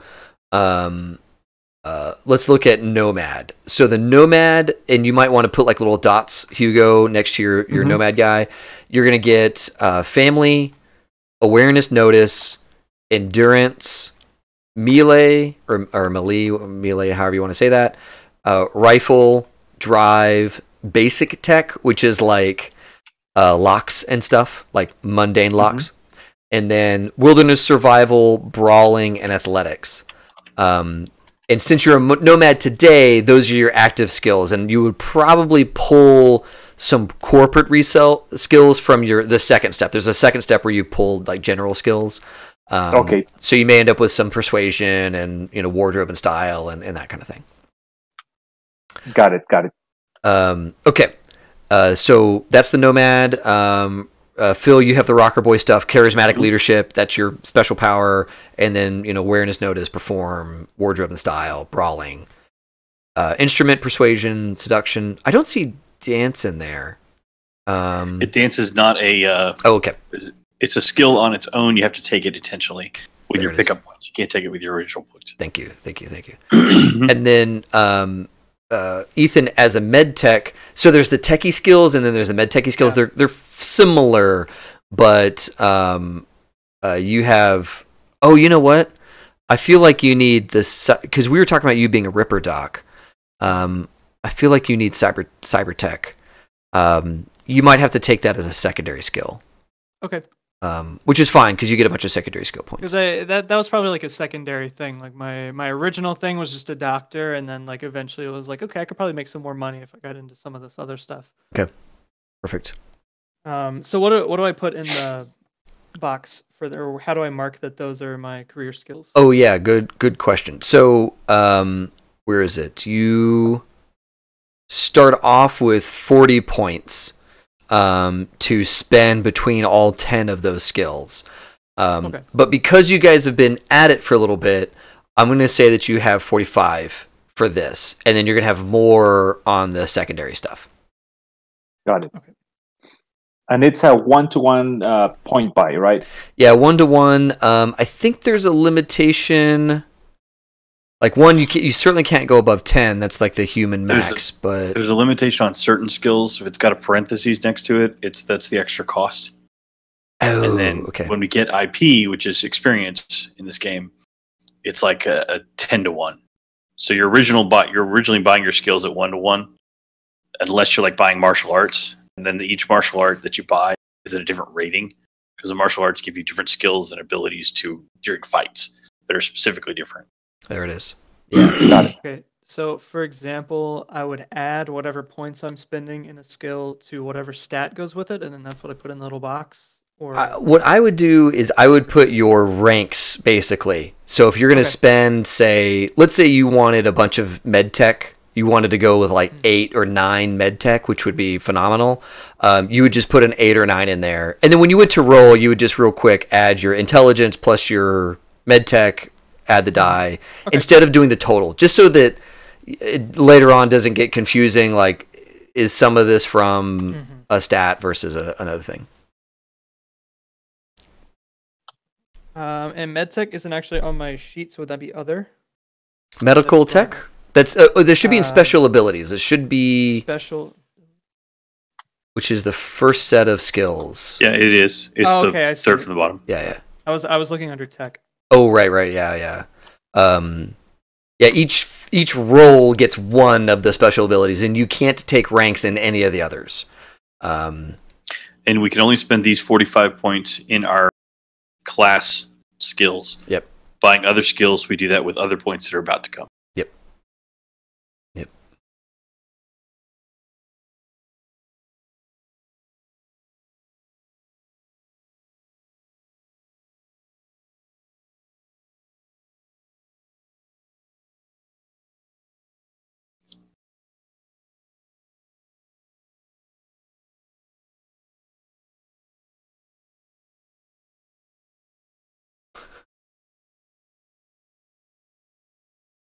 So just to answer a question in the chat talking about steampunk versus cyberpunk, both are definitely fantasy worlds, but cyberpunk is more about future tech with like gleaming chrome robotic people, and then steampunk is more like past tech with steam engines and kind of a Victorian feel and all of that stuff. Like if you took Victorian ideals and you added a bunch of like steam powered stuff that was very fantastical, that would be steampunk. Just answering questions in the chat. All right. So you guys are going through those. Any questions about your class skills? I've gone through a fair bit of these, and some of the skills can be kind of redundant, but the class skills all tend to be pretty spot on. I went with tens in medical tech and pharmaceuticals. I feel like I need a high pharmaceuticals. Yeah, you see, you get a guy, and there's just a Ziploc baggie full of pills, and you're like, all right, how many of these do I identify? Quick roll, you've got like 85% of those identified. Nice. Perfect. You know the markings, the dosing. Yeah. What am I taking this morning? Let's mix it up. Yeah. Yeah. Exactly.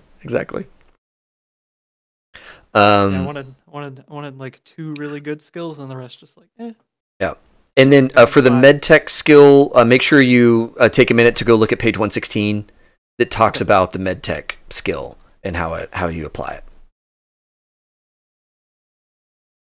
And then for the family skill, Hugo, any questions around that? It's so that would be like using my family to do something, right? Like to get resources, calling favors. Is that what it's related to? Yep. Yep. And this is kind of a funky one because the higher you put your stat here, invariably the higher your rank is within the family. Oh, okay, got it. So you really shouldn't be in the 7 and 8-ish range. You should be in the 6 or lower. Like even as a 6, you're an important person. Like people might not report to you, but folks in the family all give you deference because your skill in the family is kind of your pecking order in the family. Got it. So I'm gonna go with the 5. Perfect. Love it. Love it. I initially had mine too high, and after I was reading the description of charismatic leadership, what I would be at a 9, I was like, nope. Yeah. What is the at 9 plus? Hitler. Oh God, you have that. How he can just raise armies. Yeah. You're. So I did drop it, but I didn't drop it that much. I dropped it to a 7. Okay. His play instrument is an 8. Beautiful. So at a 9, he's like winning Grammys. Yeah. So he is undiscovered genius talent. Got it. Love it. And his perform is a 6 because he doesn't sing as well as he plays guitar. Because you don't have to sing that well to sing punk rock. Right. Yeah, you thrash your voice a bit, and that's fine. Yeah, and that's kind of the thing. Yeah. So I've spent points in, stuff that's cool, but not necessarily stuff that's going to make me famous. And crazy. It's also the stuff that's going to make me, the best in a firefight or anything like that. Right. So we'll see how I'm able to use those. I think that'd be an interesting challenge to. Yeah, and it's interesting that both of you, Hugo and Phil, you both have skills that rally other people in different ways, but you rally other people to join your cause or act on your behalf or give you favors or. But mine's strangers and his is family. Yeah, exactly. So mine is crowd control. And his is bringing it. Right, and there's as the rocker boy, you're gonna have a fan base, and they are their own entity, right? And same with Hugo, you have a family base, and they are their own entity. All of them, they have their different goals, and they might be different than your goals, but they think that they're in alignment with yours because they love you. So this is all good stuff from that perspective. But just kind of keep in mind that both of you have these larger entities, attached to you in some way. Got it. Yeah. And our rep will make a difference quite a bit with 2 different pools. Yeah. So, Yeah, definitely. Okay. And then... So I have a question for you about skills. Yes. If I want to be able to like build a guitar from scratch, are we talking basic tech or electronics? Oh, you know, I would give it to you as basic tech. Okay. Because so much of the guitar structure is really about the fretboard and the pickups and all that stuff. And the pickups, man, I mean, those are just to slot them in and plug them in. You don't have to know how to solder them. You just need to buy the ones you like and put them in. Cool. I wanted to be able to tinker and mess up a guitar and do all kinds of, but have it be effective. Right. You know, Frankenstein out the guitar, but have it be a skill that he could do. Right. Now, if you said, I want to know how to do my own pedal synths, okay, well, that's probably electronics. But if it's focused on the guitar structure and augmenting it and all that kind of stuff, I'm all in on basic tech being your skill. Maybe I'll put a couple of points in both, and then he won't be great at it, but it'll be enough that he can do. Sure. Well. Yeah, absolutely. Okay. Absolutely. Okay, so to talk about your pickup skills, or actually, let me pause. Are we all good on the 10 base skills that you guys had points in? Any questions or any... Okay. Notable skills, guys, call them out. Anything you have at a 5? Anything you have at a 5 or higher? Okay. So I noticed that at a +9 and above in pharmaceuticals, you can build designer drugs tailored to individual body chemistries. That seems right. Love it. Okay. I need my own special brand to deal with my own special. And you are my own special brand. Anxieties. Yeah. Well, and I'll be purchasing shit from you all the time. That is the thing, man. Yeah, especially if you. I'm making. So what I need is. Yeah, I love this. So yeah, surgery and drugs. That's my thing. Yeah, and what a combo, That's man! Awesome. What fantastic. a combo! I love it. That's great. Take 2 of these, and then I'm gonna cut you here. Yeah, that'll be $9,000 because that drug is for you. Making some money. I love it. Okay, Hugo, notable skills. Anything above a 5? It's I'm still putting some numbers in here, but I would say driving. Yeah, I'm gonna go with the 9. Sweet. On that one. Hell yes. Okay. Wilderness survival an 8. Awesome. And rifle as an 8. Awesome. Fantastic. Awesome, man. You are the muscle of this group. Yes, very much so. Driver and shooter. So real quick on driving, that's pretty much any wheeled vehicle, right? So motorcycle, I think. Let me go back and check. There's not and a then separate hover vehicle's a different one. Right, but I'm sorry. Motorcycle is different than. Okay, so this is cars, trucks, 4-wheeled vehicles that you're good at driving, and like crazy good. Like the tribe probably puts all the hard driving tasks in your hands because they know you're a wheelman and like a serious wheelman. Combat driving, you can nudge a car just right to get it to, careen off while you stay in a straight line. I mean, with a 9, you're doing some fancy stuff. Great. So that's awesome. And kind of keep that in mind. Like when you have skills in the 7, 8, 9s, you're doing Hollywood level movements. So as we get into those roles, say, oh yeah, I'm gonna, on your rifle, you're so good at the rifle that you could like reload that thing one-handed. While your other hand is busy doing something else. And just tell me. Remember, I'm really good at this, so I'm going to do kind of a cool Hollywood thing here, and totally fine when you have those kinds of numbers. Got it. I also put my education and general knowledge at a 5, and I think it says that's like a master's degree, like grad school level education. So yeah, that makes sense with my I love your head aunt. Yeah, I love your fall from grace, man. This is great. Yeah. Like, I was probably set up to be like a pretty successful either academic or like corporate. Oh yeah, person. I'm just nope, not for me. Nope. Yeah, I mean, you might have been set up to go into pharmaceuticals and make very specific drugs for governments You're or supposed to be the chemist that's making them billions of dollars. You jackhole. Yeah. Instead of just working out of an alley. Underground clinic. Yeah. It's just like spotless. Yeah. I love it. There's like garbage on the street, but it's just sterile. I love it. Yeah, it's all sterile garbage. It looks rough, but it's actually pristine. Okay, and then what else do we got here? Rifle. Any other big notable skills, guys? Yeah, I have a 7 in charismatic leadership, a 4 in persuasion fast talk. Okay, and I only mention that even though it's below 5 because it's going to be with the 7s. Right. Be screaming. That's a good point. If you have a skill that is related to something, one of your special abilities, then it jumps up. Yeah. So then I have a 6 perform. Okay. A 7 composition, which is writing. Yep. And like writing songs, writing books, writing any of that stuff. Yep. And then play instruments in 8. Okay. So that vein, he's extraordinary. Now, is he a super well-rounded musician? He plays several instruments, or is it like he is a master at one of them? Points into each instrument you play. Yep. And if you're and perform is singing and acting, and play instrument is per instrument. So he's an 8 in guitar. Okay. He does not play drums. He does not play any other collateral instrument. He only plays the guitar. Awesome. But I mean, he composes at a 7 also. So when he's putting those two things together, it's phenomenal. So basically, he's an undiscovered superstar. Yeah. He's got all the building blocks to be really amazing and really out there. Just unless he sticks his head out in a firefight, then he's in real trouble. Yeah. Okay. Good stuff there. So let's look at the pickup skills.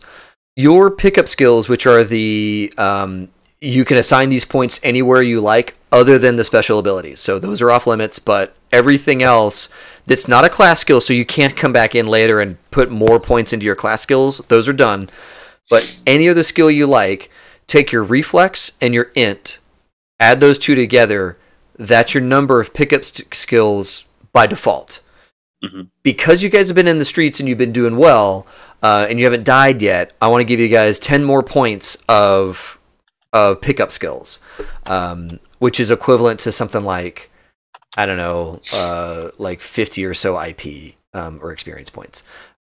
So just whatever your reflex plus int plus another 10, those can be spread out amongst lots of skills. And it pays to be a little bit diverse here because everybody has to roll sneak. Everybody has to roll awareness notice. Everybody has to roll some of those skills.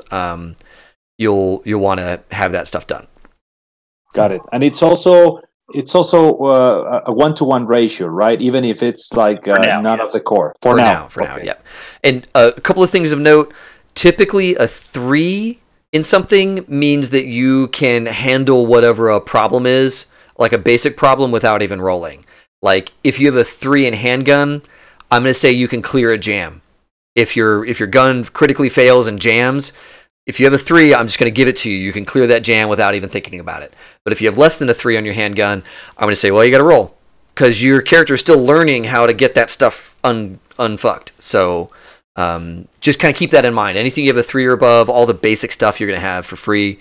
Anything below that, even the basic tasks, you might have to roll for. Got it. So so for basic tech, that's one of my class skills, but it has like in parentheses a 2 next to it. So does that mean it takes 2 points to add to it, or what does that do? If you're doing experience points later on, I believe that's the case, right, Phil? I don't know. Actually, I was going to ask you that because I want to get a martial art. Yep. So we use that. The difficulty modifiers are listed in parentheses next to schools. The difficulty modifiers are how you spend points afterwards, but I don't know how you. Yeah, I think that. Let's see here. The number of improvement points necessary to... Okay, yeah. So you are spending pickup skills, characters determine... Okay. You are spending basically skill points on a 1-for-1 ratio here.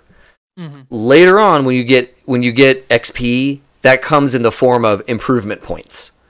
And improvement points go against that difficulty rating of now that you're out there in the wild, advancing this skill after character creation is now harder. And then also it's that That also kind of balances out against some of the stats, because sometimes you might really want to get a stat up.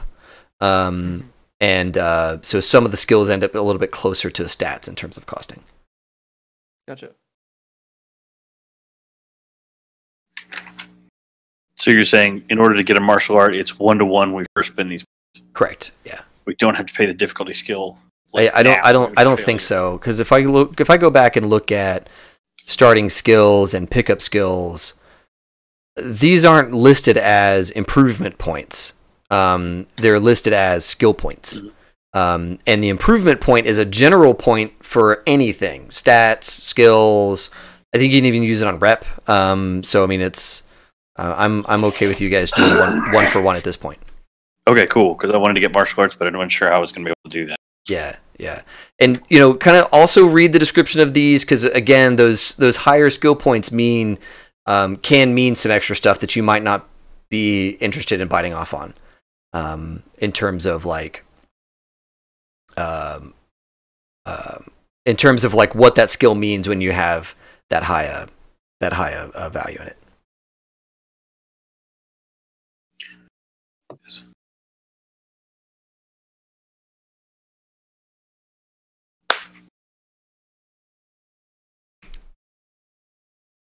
Also, is anyone else interested in getting a martial art while I've got the chart up?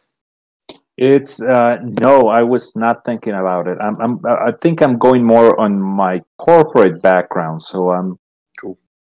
Going more heavy on the empathy side. Yeah, nice. There was a question earlier about languages. So the languages, let's see here. So no language, you have to spend skill points in each individual language. Right now, they're a 1-for-1, but later on, if you want to improve them, then you have to go against whatever the difficulty level is. Okay. Yeah. Okay. Yeah, I think I'm going to spend a couple points in German. Just maybe I picked it up from my grandparents. Yeah. Probably be about it for my languages. Yeah, absolutely. And just so you know, when you're doing the no language, you're learning the specific language, but it's in the Germanic family. So, yep. So learning German doesn't mean you also get Swedish for free. Yeah, so it's just specifically for German, not for the whole family. Correct. But the difficulty rating later on is based on the family.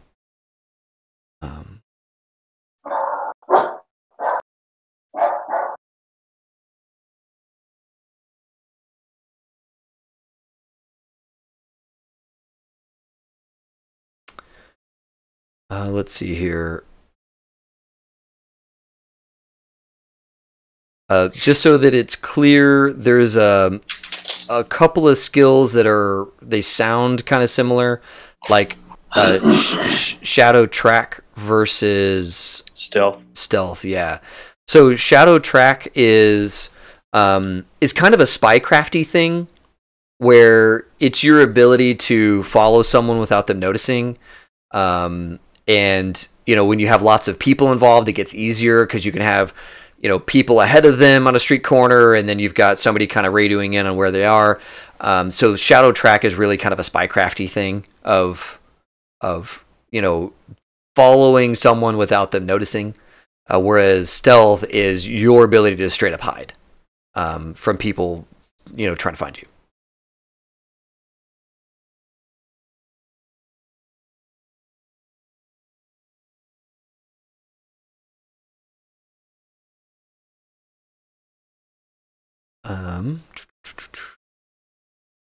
So is hide evade the same thing as stealth, or is that? Okay, that's the one that I was trying to find. Yeah. Because they feel very similar. I think so. Would hide evade be like avoiding shadow track? Is that what that would be? Oh, used for? I think you're right. I think they do kind of. They try. I'm trying to find the descriptions, the long form descriptions. Hide evade's on page 49. 49. Thank you. Oh yeah, at the bottom there. Okay. Skill of losing pursuers, covering tracks, and otherwise evading people on your trail. +3, you can lose most booster gangers in on the rampage. +6, you can ditch cops. 8, ditch most solos. That does seem like it's the polar opposite of the shadow track. Sounds like that's the direct counter to shadow track. Then I would think that awareness notice is the counter to stealth. Let me go find stealth real quick. I'm pretty sure it's over here in the stealth. Skill of hiding in shadows, moving silently, evading guards.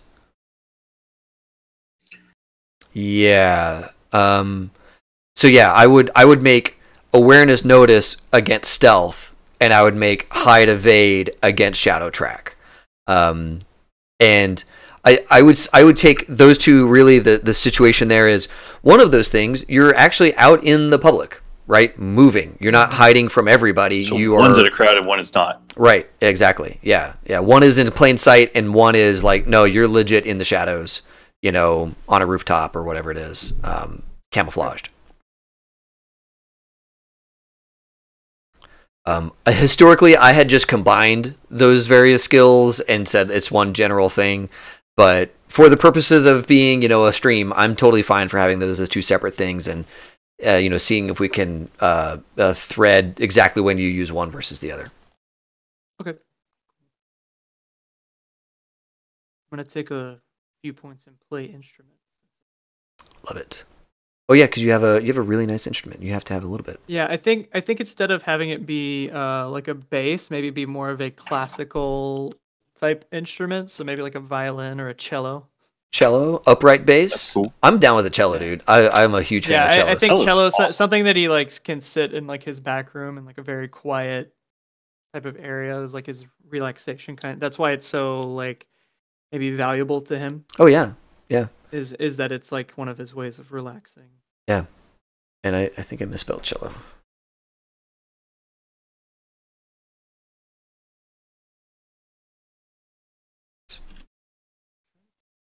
The tech skills again. I lost them. Oh, they're there.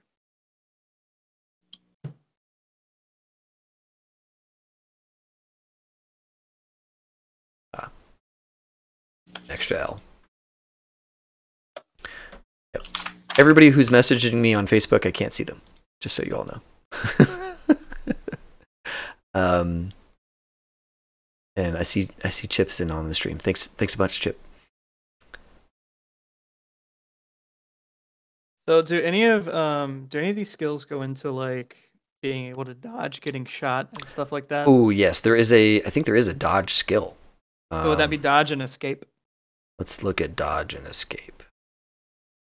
Because I want to make sure I have at least a couple skills that aren't just character being really nerdy. Oh yeah, there we go. This skill is required to dodge attacks and escape grapples and holds. Oh, so yeah, and we need to look at the defense roll. Because I think you get the defense roll on like melee attacks, but not on ranged weapon attacks. It's one of the two. We'll have to go back and check it. So the dodge and escape has a specific application. Yep.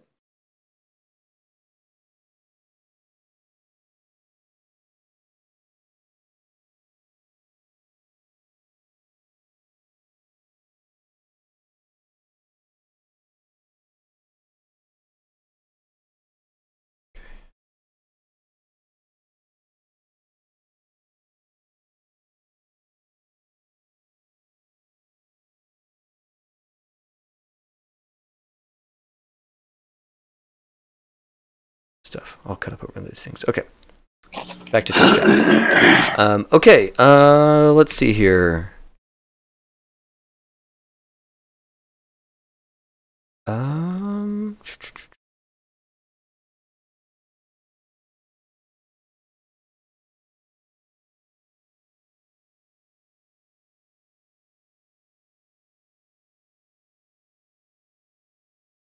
Yeah. And just to back this up, in the learning new skills section, after all the skill point stuff, it talks about saying you get IP, you spend those IP on upping skills, and you do it against the difficulty level. Whereas it didn't say that earlier on when we were talking about the character stuff. Yep. Cool. Picked up chemistry as well. Love it. I mean, I feel like that's implied with pharmaceuticals, but It isn't. different kind of chemistry. Yeah, right. Yeah, it's a different, whole different thing you're working on there. And I also have handgun and stealth, dodge and escape, as far as like combat stuff goes. So I'm hiding, shooting, and trying not to get grappled. Love it. So those are my special skills. All right, good stuff. So we've got our skills. Are we all good on that stuff? I think so. Okay. Yes. Okay. Okay, so let's see here. On the reputation side of things, so you all get, let's see here. I think But do you want to tell us normally, what we're extraordinary at? I think normally with rep, I think everybody starts at 0 or something like that. Let me double check this. Character section.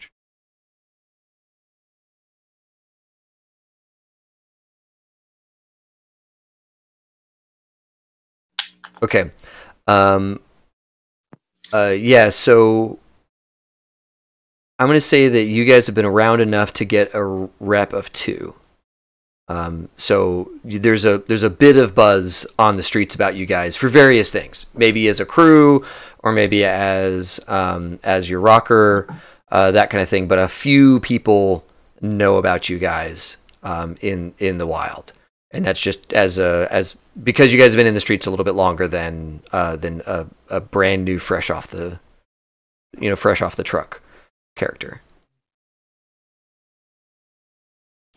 And we can figure out what specifically those 2 rep points are attached to, because you can have like specific moments in your characters' lives, or how that reputation came about.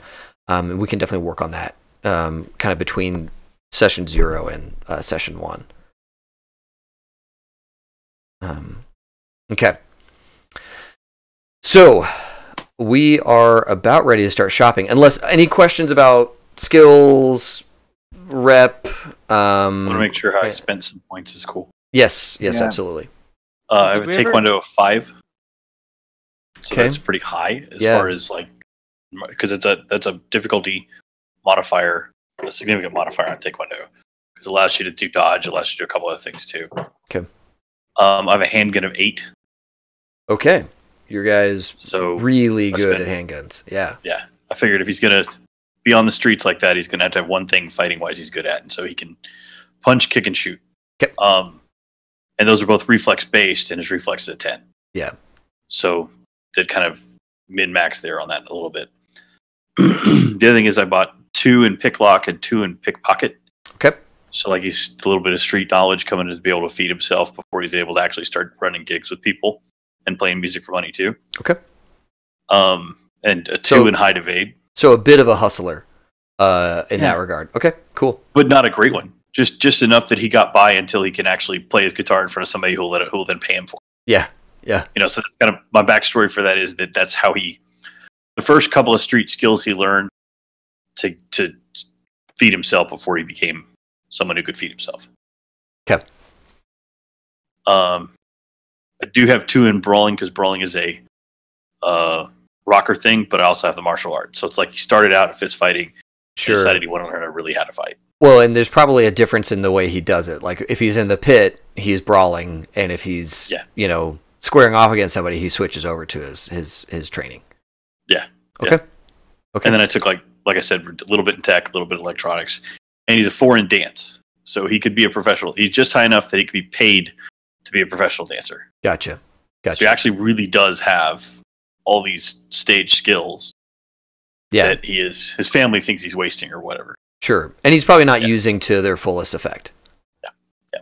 Okay. Okay. Oh, I didn't like mention earlier, but I did end up with a 9 in basic tech because I wanted to make sure I had the basic tech required to show up that one Oh, one gang member dude, that yeah, no. You would have had that at like a 5 or 6. Yeah. So no worries That's there. awesome. But Sure. having a 9 basically says, yeah, you're gonna get through whatever that thing is. I really showed him up.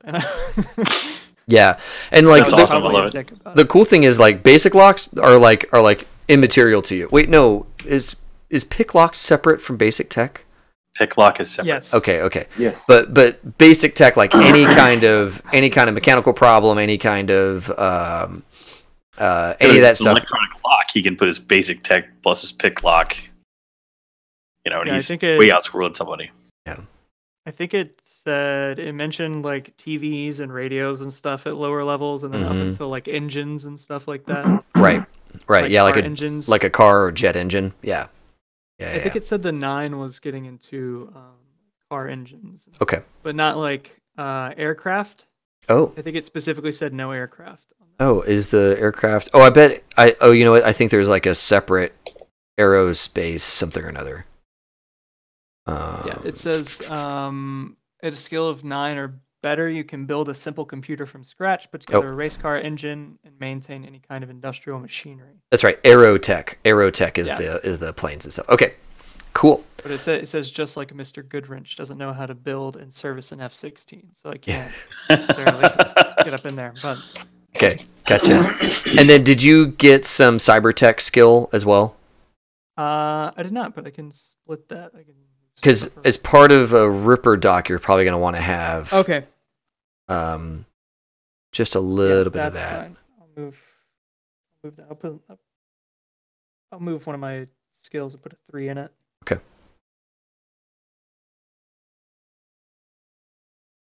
Maybe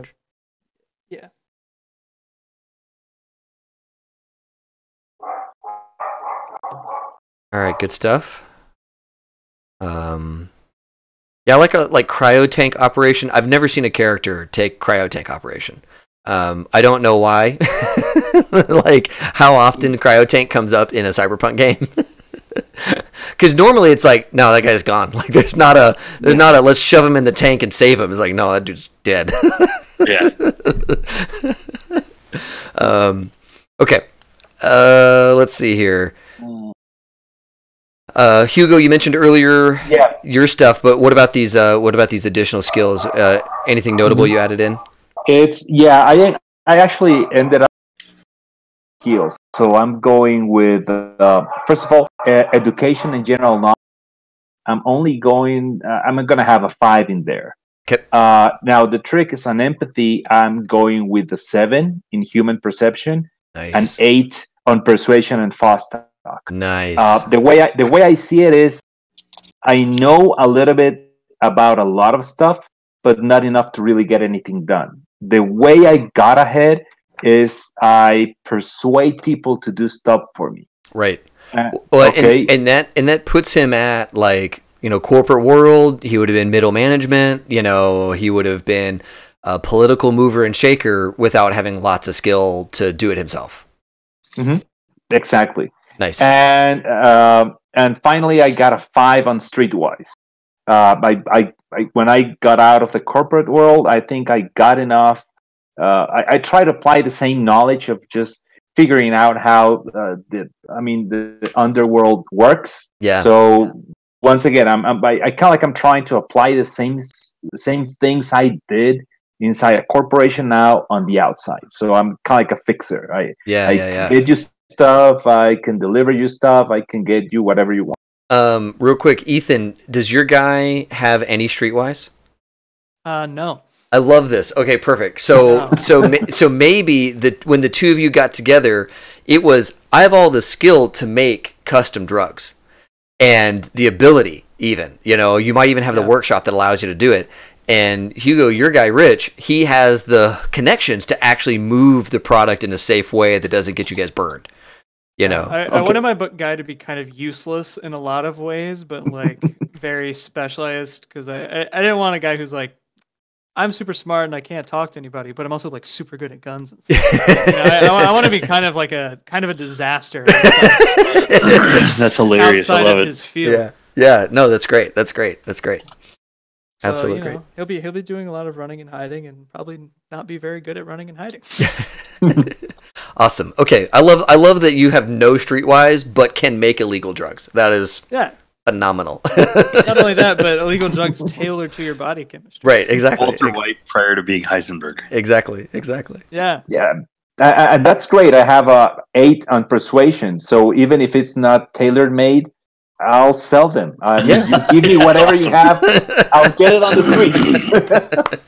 Love it. And I'll write a song about it and make it popular. I feel like Hugo's character is like, you know, just give me some drugs to sell, and I'm like, what you mean, like not perfectly pure meth? You want it's like just like no, we don't need that. We just need just give we just me need the the basic stuff. Yeah. And I'm like, what do you mean? I can't make that. Yeah. It does not compute. Yeah. That's fun. Okay. I love it. I really do. I like how we went from being a crew to be like really being drug kingpins. Like this could almost be a Narcos game. Yeah, could almost be a Narcos game. Almost, you know. So we'll have to think on that. Okay. That's kind of fun how character creation opens new doors for you that you never knew you needed. This is why you do a session 0 and don't just jump in. Exactly.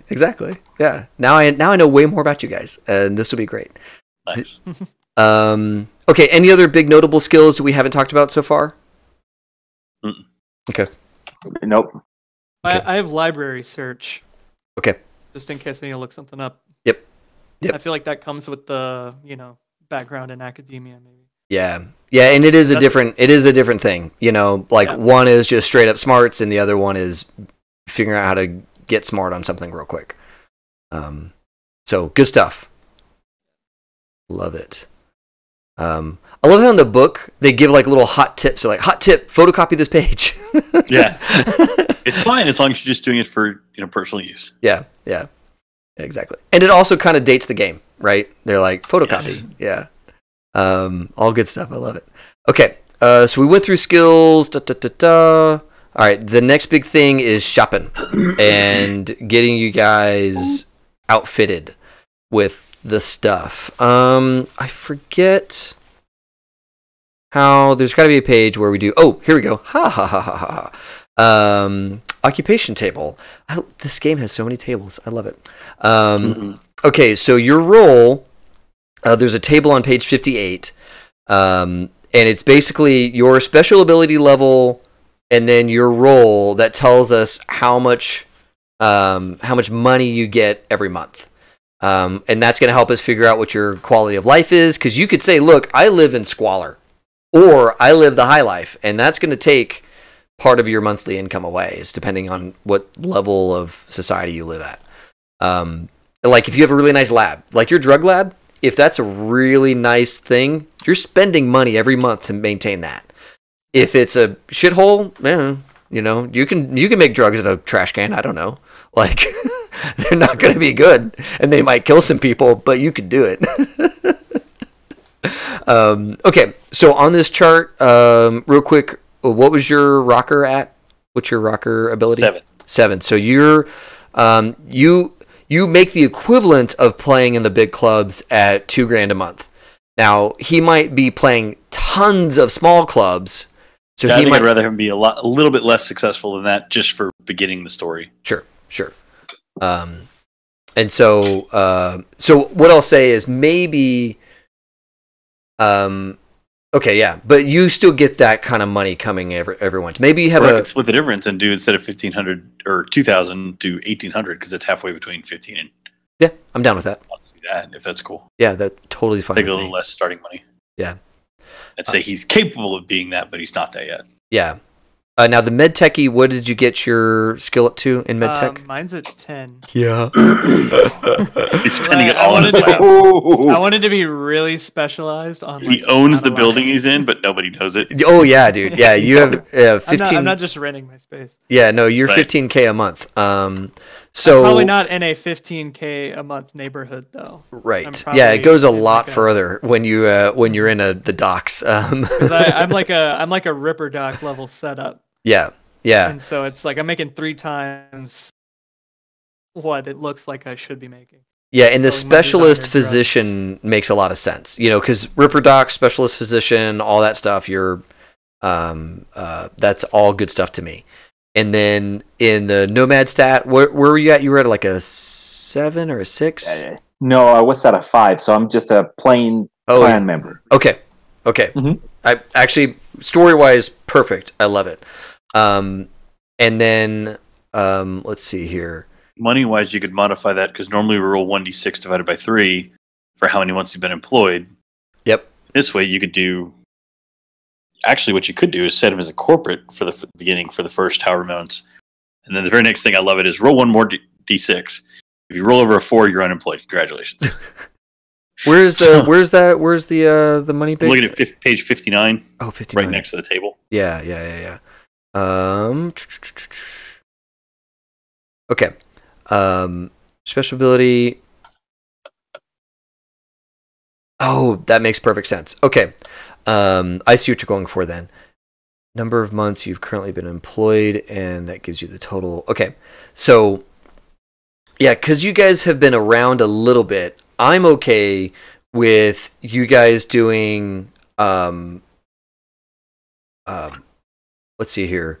1d3 divided by 3 to determine the number of months you've been currently employed. Let's just do a straight d6. Okay? And for Hugo, half of that d6 value is going to be in the corporate. Okay, got it. At like a let's call it corporate at a 6. Okay. At whatever that corporate 6 is at. $3,000 a month, yeah. So at 3. Okay. Yeah, roll a d6. The first half of that number is corporate pay, and the last half of that number is nomad pay. And that'll get you your 6. Nice. Great. Perfect. And then 3 months at 1,000. Okay, got it. Yeah. See, what is? Oh, geez. Oh yeah, dude, you're crazy rich at 6 at 15,000. Yeah, dude, that's a lot. Yeah, you're gonna have a lot of stuff. Like we might not be able to finish you buying all your gear just because you got so much money. We're gonna have try to get a lot of cybernetics. Yeah. That empathy. Yeah, and well, with that kind of money, you could start to get the really high end stuff that takes less of your empathy away. Like BioWare, I feel like my character would have invested a good bit in like some kind of armor. Yeah, maybe some like subdermal. I was about to say like there's the classic flak vests and all that kind of stuff, and then there's like you mentioned subdermal, cybernetic armor, bone hardening, all kinds of stuff. Just to keep himself from dying because he has some self-awareness. He knows he's fragile and can't. Exactly. Very well in a fight. I'm buying a shotgun. Okay. I don't have the ability to use a shotgun. Oh, but you have the ability to wave one around. Yes. Hopefully that's I'm buying a $900 shotgun, but I can't shoot it. That's fine. It's a great intimidation stick. Hell yes, it is. Where do you put like money and stuff? Oh, I think on the back of the sheet there's a place, or maybe there's not. I don't know. Let me go back and look at the sheets. With all the money you have, whatever you want. There's a section cash. Yes. Cash. I don't have that sheet. Mine looks different. I'll just put it somewhere. You know what? Do you have the drawing of character box? Yeah. That's where I always put my money. Okay. I never draw my character. I just like, where's the money, and then let's spend the money. It's 90,000. God, I love it. $90,000. You have 10 times the cash I do. That's badass. I'm Heisenberging it. Oh yeah, dude. Nice. Oh yeah, that's awesome. Yeah. Okay. Fun stuff. You know, one thing I used to do is I used to make people roll their special ability. And to just deal with it, whatever it was. Nice. But man, I love this. Okay, let's get back to the gear and all that stuff.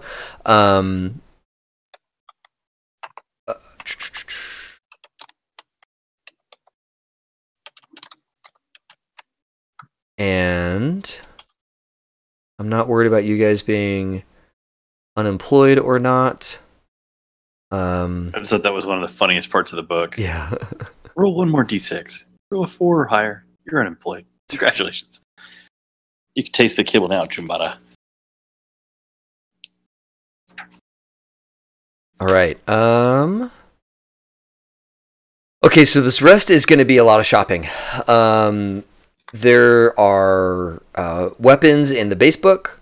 A lot of really straight up, very, very solid weapons, that kind of thing. The assault rifles, all that stuff, they're all there. The things to note, where is the availability? Where's my codes for all of that stuff? Weapons, weapon codes, availability. Okay. Excellent, or an E, you can find it anywhere. You can almost buy it out of a 7-Eleven, right?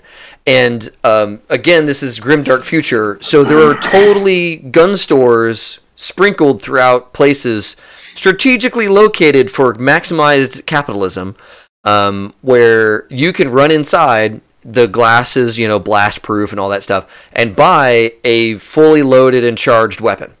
If your stuff is out, you can run into a Quickie Mart and get a hot gun that's ready to go and charge back out into the street and do your thing. So they're going to have the excellent and the common guns. Mm-hmm. You're not going to have any rare stuff. All of that is going to be really crazy hard to get. But the poor, if you find a weapon or something that's poor availability, hard to come by, talk to me about it. We might be able to do something. But the rare stuff is like VTOLs, pocket nukes, all that kind of stuff. You're not going to have any of those things. But all of the excellent common stuff, definitely anything that's poor availability or low availability, talk to me about it, and we'll see if we can figure out a way for you to have that. And the other thing that matters a lot in this game is concealability. Because, fully automatic weapons are available, but they're not legal. And corpos will stop you, cops will stop you, people won't work with you if you've got, if you're touting like a big fully automatic rifle and they thought this was going to be a friendly meeting. The really big guns that are tough to conceal and do tons of damage, they're awesome to have, but they come with a social price. So note your concealability for the weapons and things that you're looking at. So I don't know where to find it, but I'm not really looking for anything crazy for my character, more just like a nice, reliable pistol. Yep. Nothing. Federal Light Arms 22. Yep, it's going to be the light auto pistols, Federated Arms X22 hides in your pocket. The WA means that it's relatively accurate. It does not lower to hit. It's an accurate pistol. It's super common. Number of shots is 10. Right, so the mag holds 10 rounds. The rate of fire is 2. So every time you take a shoot action, you can loose 2 bullets, and you roll for each bullet on your. You roll 2d10 to figure out where each bullet landed. Okay. Yep. So to contrast that, if you go down to very heavy auto pistols, the Armalite 44 type pistol, weapon accuracy 0, so it doesn't modify it. Concealability is J. So you can't have it in a pocket, but you can have it in a jacket. Yep. Yeah, and that'd be like an under-the-arm holster, or, you're wearing a long jacket, so it's behind your back, but the jacket conceals the bulge.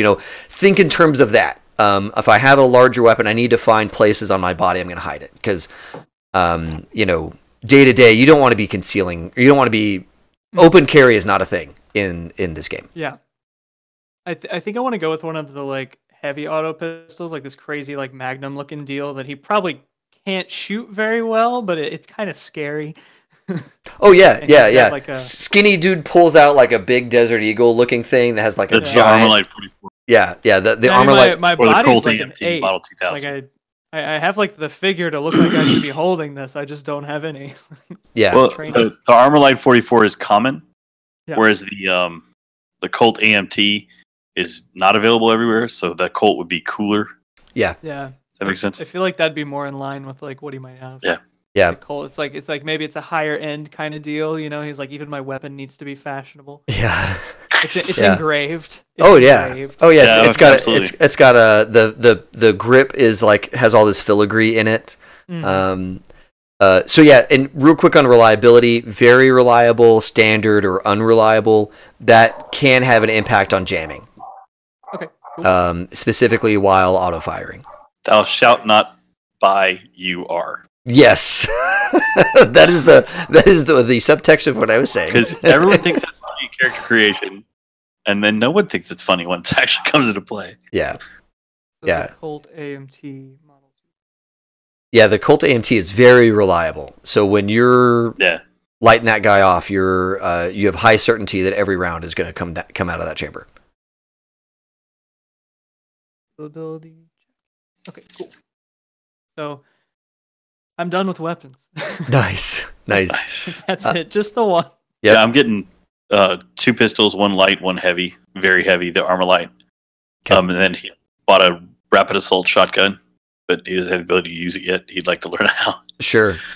I'm going to go with light armor, Kevlar jacket, and say that my suit jacket is covered for the light armor jacket. Let's see here. Let me Because go. the light, you can make it, you can put it into anything. Whereas the medium and the heavy, they've got to have a certain look to them. Or whatever. Right. So I want it to be like I put Kevlar in an Armani suit. I think there's a fashion wear thing. And I think it's like you add like another 200 or 400 to the cost, and then it looks like. It's page 68. There it is. And it's 1-time cost, 2-time cost. So high fashion is 4 times cost. There it is. Thank you. So I was just going to do 4 times cost on the jacket and just make it really expensive. Beautiful. So that's going to spend a lot of my money, but whatever. It's an important part of who I want him to be, you know? Mm-hmm. Let me mark off $500 from my 90,000. Yeah, the weapons are pretty cheap. Because like even Phil with his relatively decent income, he's got 4 guns, and probably only has one of them on him on a regular basis. Yeah. And so he's not going to carry the shotgun. It's going to go somewhere else. Yeah. He's going to have the big pistol if he's going into a firefight. If it's Friday night, he brings a big pistol. That's right. Otherwise, he's only going to have the small arms on him anyway. That's the only one that's concealable. So do I need to buy like shoulder sling wouldn't be a thing, but a holster? Are we doing that, like buying the holsters and stuff like that as well? I mean, I don't want to get like too in the minutia, but if you like stuff like that, if you just say, "Hey, I've got a place to put that, and I spent some money on it," I'm fine with that. Now, do remember that the style that you want it to be at. So if you want it to be like a super nice holster that does certain things, then drop a little more money on it. But I'm okay with some of that little fiddly stuff. You just kind of swag a number at it and move forward. Okay. I think I'll just spend like maybe about $100 or so just kind of getting like I've got like a nice shoulder holster that like nice leather that kind of goes with my outfit. Perfect. Or, yeah, you kind of like under the arm. Yeah, you look like what is the movie with all the like really high fashion assassins, and they've got these like beautiful leather shoulder holsters. Yeah. Like John Wick. Yeah, there you go. Okay. So it would be something along those lines that with your jacket off, you still look stylish even though you're packing heat. So yeah. And I'll pick up a switchblade too, just to have. Because I have the anatomy knowledge to use. Whether or not my character's not cool enough to tell you that, but he knows what to do with it. Well, yeah. So that's the funky thing though. Like he has the knowledge of where it is, right? So like I'm gonna go for his tendon, right?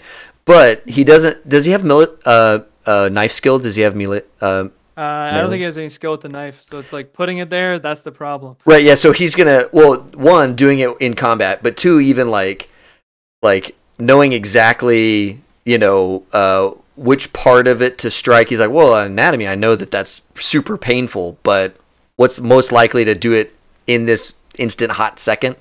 That'd be melee. Scalpel, sure. Yeah. But yeah. When I've got time and you're under anesthesia, that's different. But in combat, yeah, you need the melee skill. But yeah, if you've got a guy on a table and you pull out that switchblade, you're gonna cause some pain. Like, there's no. I'm gonna be that silent guy who helps out with the interrogations, but not gonna be the one in combat doing it. I'm supposed to say, "I see you, Rich," because somebody told me to say that. Okay, let's see here. Okay, so most of the gear is like they have a VCR thing in this game. Vehicles, right? So, do you guys already own a car? And if so, yes. How good is it? I think I'll go ahead and put most of my money in the car because that's going to be my tool of the trade. I'm going to use it to run part of the business. So I think I'll put it there. Okay. Can you have special mods on the vehicle? Yeah. Can you modify it? Yeah, absolutely. So one of the basic mods is cyber control, where you don't actually have to touch the wheel or any of that kind of stuff. You can just sit and link up to the car and control the car with your cybernetics if you go the cybernetics route. But also in some of the Chromebooks, there's tons of car mods like thick armor or gun port, so you can shoot out the window you can shoot out a little window port instead of lowering the window, bulletproof glass. All that stuff is contained in the Chromebooks. Chromebooks, okay. Yeah, and you guys may, since you're acting as a crew, you may also pool some resources and say, look, since we've been doing this freaking drug side business thing, maybe Mr. Bunnybags helps you out with a little bit of bulletproof glass and that kind of thing.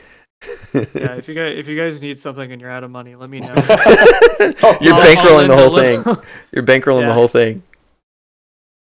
Because it gets to the point like, yeah, sure, my skill's making a lot of money, but I wouldn't be getting any money for it if I didn't have people helping me get it out there. Yeah. It's kind of like that's fine. So it's okay. Yeah. Okay, so I'm gonna go with the small car, and I'll look at the mods later. Yep. Okay. Yep. Yeah, that's totally fine. And guys, I'm totally fine with you guys going through the Chromebooks later on, and they've got a nice index, so you can kind of see. Oh, in this book there's all the drugs, and this other book is all the cybernetics, and this other book has all the BioWare stuff, and so the things that you're kind of interested in, by all means, just go to the front part of the Chromebook, and it'll tell you what's going on in there. Hugo, do you want a sports car? Because like, Ooh. I feel like you have the driving skill for a sports car. Let's do it. Okay, yeah. I'll get Hugo the sports car. He can have it. Yeah. Nice. I love it. I'll bankroll the sports car. Hell yeah. Got it. Love it. You can spend your money on some armor. I got the armor. I think I'll probably go for the mods on it. So yeah, you can mod it out. I got the car. Love it. On the lifestyle stuff, there's stuff in there for like cell phone services and all that kind of stuff. Don't worry about those monthly costs, because these days cell phone packages can be pretty small. Burner phones that you prepay for, that's super cheap. So some of this stuff is just from the pricing we had in the 90s. So don't worry about those bits.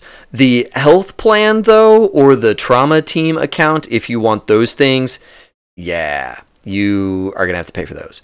You need to shell that out, huh? Yeah, the trauma team specifically, the $500 a month. The trauma team, just so you guys know what that is, they attach a biomonitor to you, and if you go into a certain, like if your health stats go below a certain level, the trauma team deploys, and it's a VTOL vehicle, so it's a hovercraft. Basically, it's a flying car that comes with armed men that are going to land and extract you violently, and they won't care who your friends are.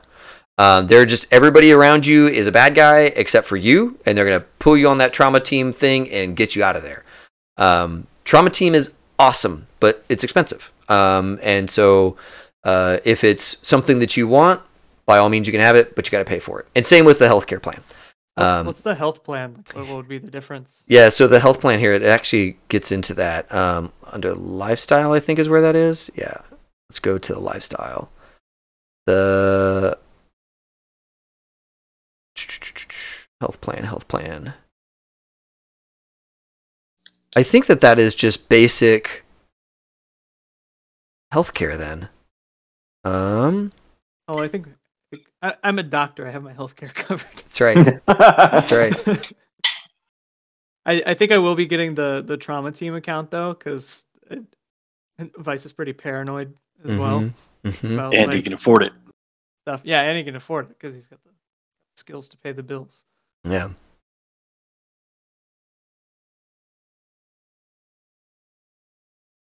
So is that, do I just subtract the 500 now and you'll let me know when I need to pay it in the future? It's just, that's out of your monthly. So now going forward, whenever we start a new month and you get your stipend, just take 500 off.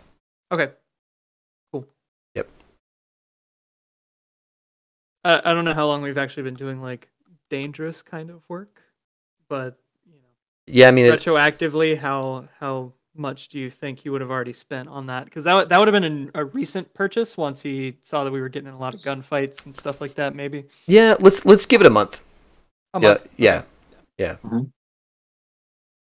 Because Soup Kitchen, he would have started you guys out on lightweight stuff just to see can you actually do a thing, and can you actually talk to somebody without turning into a giant idiot and starting a firefight.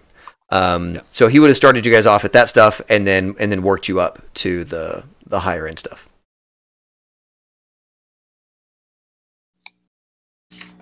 Let's see here. Other stuff. Okay. The gear, that's all the handheld stuff. The cybernetics is the next big section. You may decide to go through the Chromebooks and find lower grade cybernetics that are cheaper, that cost less money, but cost more humanity. Or you might go for the higher end stuff that's less humanity, but lots more money. But this book right here has the baseline, all the baseline cybernetic stuff. So if you want to get a good starting point, that's this piece right here. Which book has the high end stuff? I think Chromebook 1 has. Chromebook 1? Yeah, 1 and 2 probably have most of the cybernetics. Super fancy. Yeah. I think I'm not going to do cybernetic eyes. I think I'm going to do the goggles. Okay. And that way he's goggle dependent. If he needs his stuff, he's got to put his goggles on. Okay, so out of the gear, you're going to get the goggles in the gear. Yeah, I'm going to get the goggles in the gear. The smart goggles allow you all the eye stuff, 4 eye things. Yeah. But they're not implants, so you don't lose humanity. But the disadvantage is you don't have it when you don't have them on. Right. So it's like, wait, we're going to fight? Okay. You know. Let me go put my special goggles on. Yeah, I'm in. So like if he's out there doing stuff, if we're on a job, he wears cool glasses or whatever. If he's not on a job, he's not going to have those abilities on him. Right. You know what I mean? Right. No, that makes perfect sense. Because he's more. He wants to have all that stuff, and I think it'd be really cool to have it. But I think also to maintain empathy and humanity, I got to keep that connection. So he doesn't want to do too much. So I'm going to go muscle and bone lace and skin weave. But that's all I'm going to do as far as body enhancements towards interaction, if that makes sense. Do you think he would do any of the fashion stuff, like? I was looking at that. I was looking at maybe light tattoo or chem skin. Yeah. Just like pattern changing. Yeah. Because that would be cool, but it's a low humanity cost, so it's for character stuff anyway. And so I think I'm gonna do that too. But okay. I can't. I don't think I want to be able to do some of the cool like smart link, but you can't do that without the smart goggles. Right. So kind of what we're talking about there is one of the common things in this game is all of your devices can be linked to your mind and to your eyes. So like your gun could have a smart link that while you're holding your gun and pointing it at a bad guy, there's a little camera in the gun, looking basically down the barrel, and it's feeding into your cyber eye, showing you, yep, you're on target right now if you fire, and that gives you a +2 or something like that to your rolls to shoot bad guys. You're driving, right? Your car could have a smart link so that you can drive it via cybernetic implants, and that gives you bonuses to driving because you're driving at the speed of thought instead of at manual control. So there's all kinds of connectivity stuff like that buried here in the cyber tech. So going through this is part of that. Like what Phil was talking about is instead of having cybernetic eyes that gives him the smart links and all that stuff, he would have a set of goggles. And so the only time you could ever get a smart connection to his gun is when he's wearing his goggles. Otherwise, he's just another Yahoo with a pistol. And so all of that stuff is kind of built into this cybernetic side of things where you're replacing body parts with, with improvements.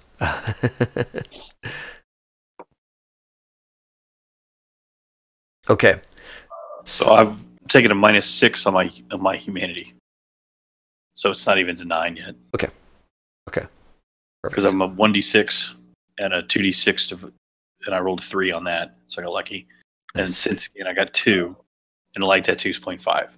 Okay. So basically, he changed his skin to muscle and bone lace and skin weave, but the skin weave comes with cool color changing factors and a light tattoo. Awesome. So let's look at the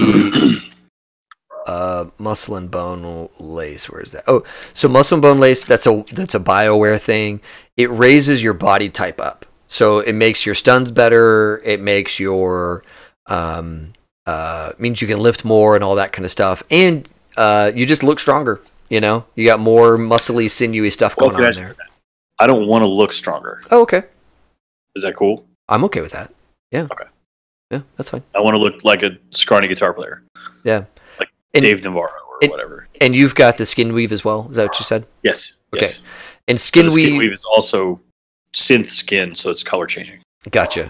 So just so you guys know what the skin weave is, that is that's one of the straightforward full body armor things. So from head to toe, you get an armor rating of 12, which is really important because it only takes 8 damage to destroy a limb.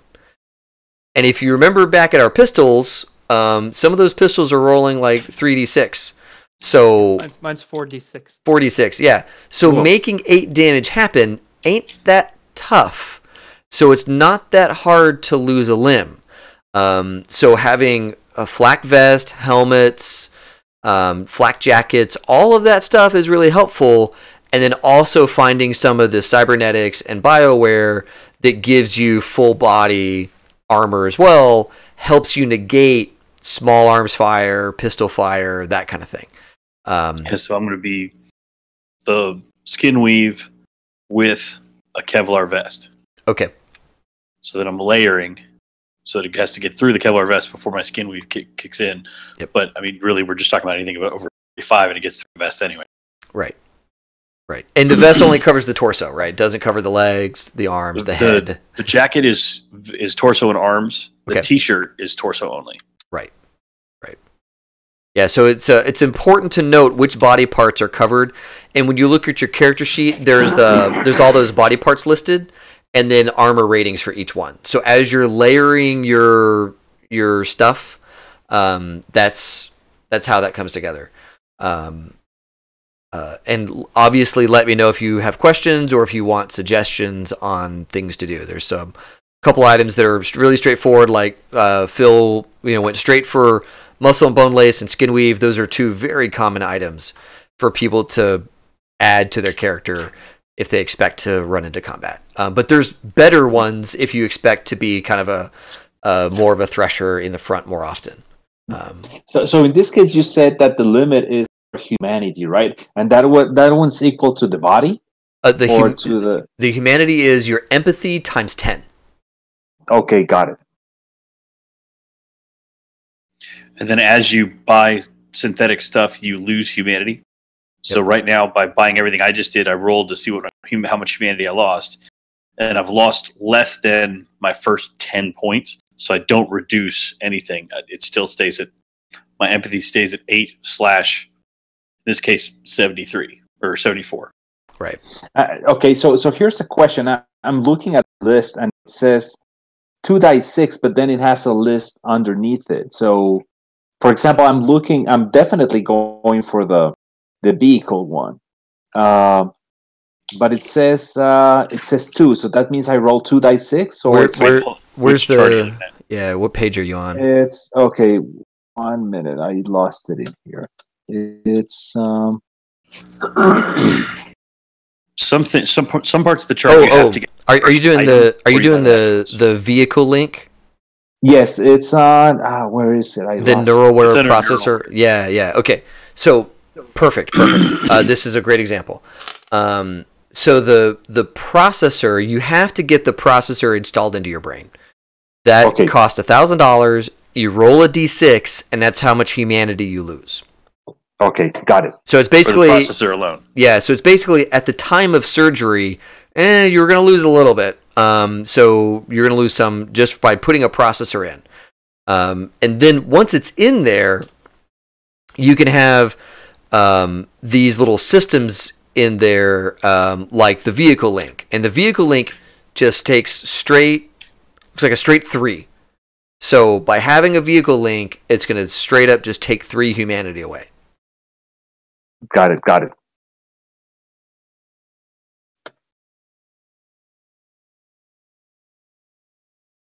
Okay, so is the cyber optic, is that like all in your eyes? Yeah. Right? Yeah. So I think I might get the micro optics. Micro optics, yep. I really like, where's the gun? Dart gun. I really like the dart gun. Shoot darts out of your eye. Yeah. But I see why it's 2d6 times 2. Yeah. And it's wait, 2d6 times 2. No, it's not times 2. It's 2d6 per eye. Oh, okay. And then each enhancement is whatever it is in the column. Yep. So the dart gun would be 2 humanity for the dart gun alone. Yeah. So you'd be 2d6 for the cyber optic basic eye module, and then plus another 2 for the dart gun. Oh, I see. Yeah. Okay, gotcha. Yeah. I'm not smart link through goggles. I'm not saying that you should get the dart gun. I just think it's funny that there's a dart gun. Yeah. That is pretty funny. I can't do the smart link through the goggles. The goggles can only do cyber optics. Oh. So I won't be getting a smart link, which would be... Well, you could get a targeting scope, which would give you a +1 on smart gun attacks. Womp. Yeah, see? Oh, man, that's rough. I can't smart cyber link? The cyber link is under the processor. Processor. Gotcha. Yep. Yeah. And I'm going to have a cyber character without a neural processor, which is the first. That's awesome. Yeah. Trying new stuff.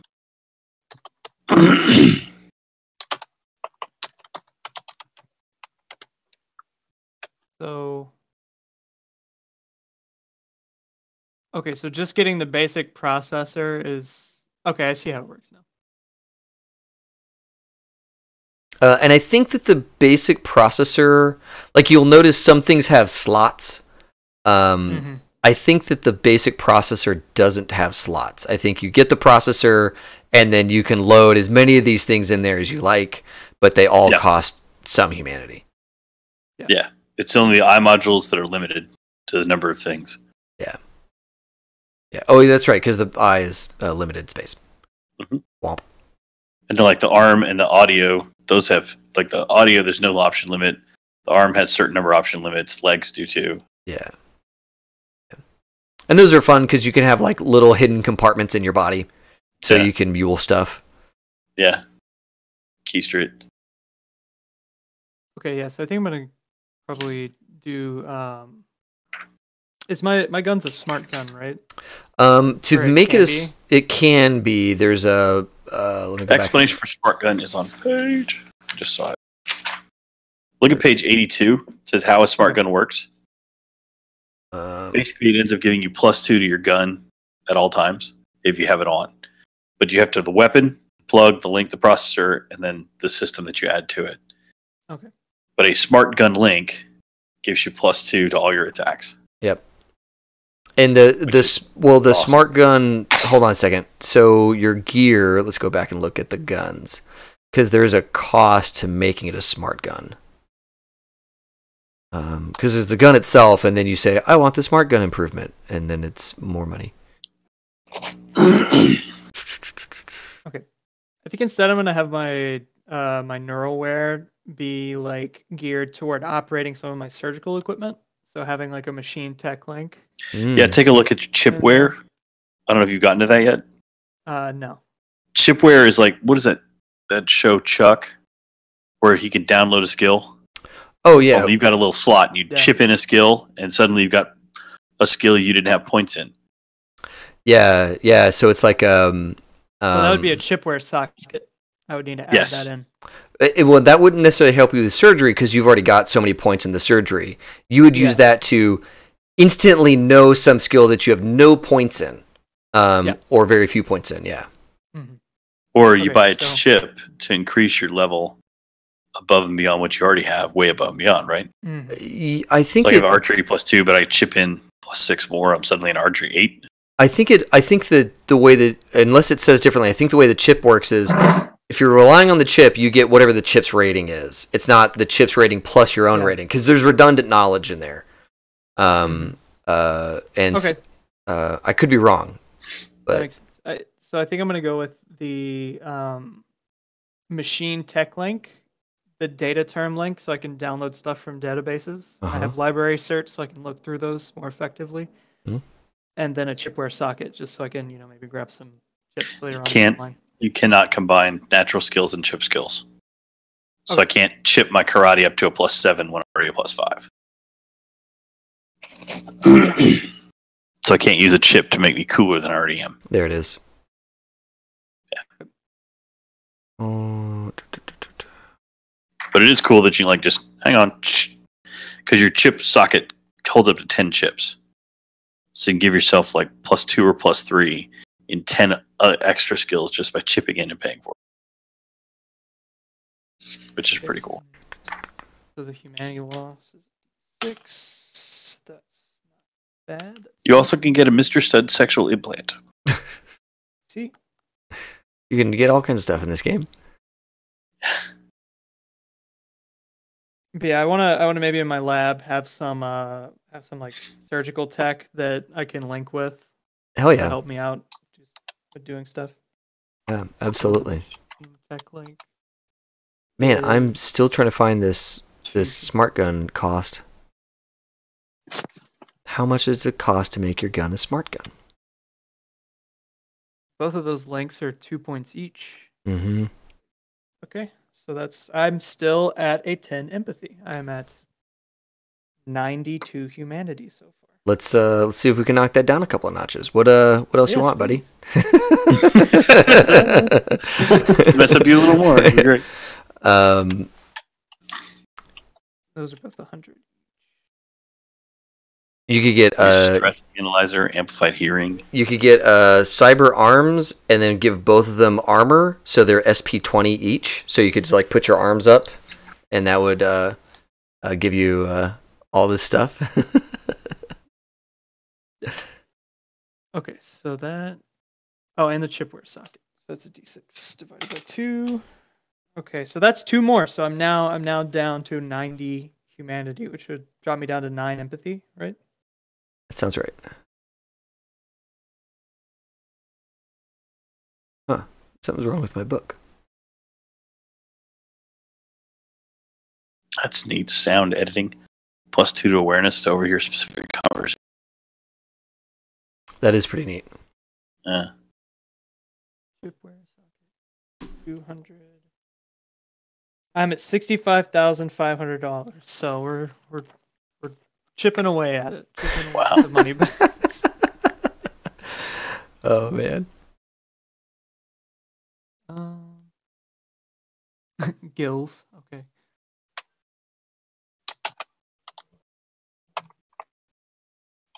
All night, every night, and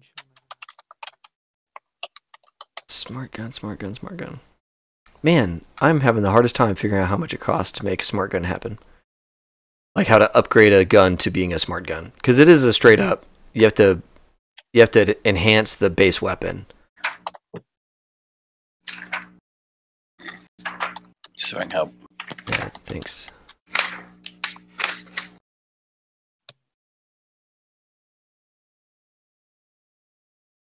I had a character in a game with a linear frame, which is like those big, think Alien, you know, when she grabs the big like yellow exoskeleton and fights the alien thing.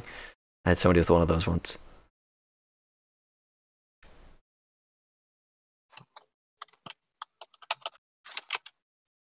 Cyber optic. I don't think I want to mess with my eyes.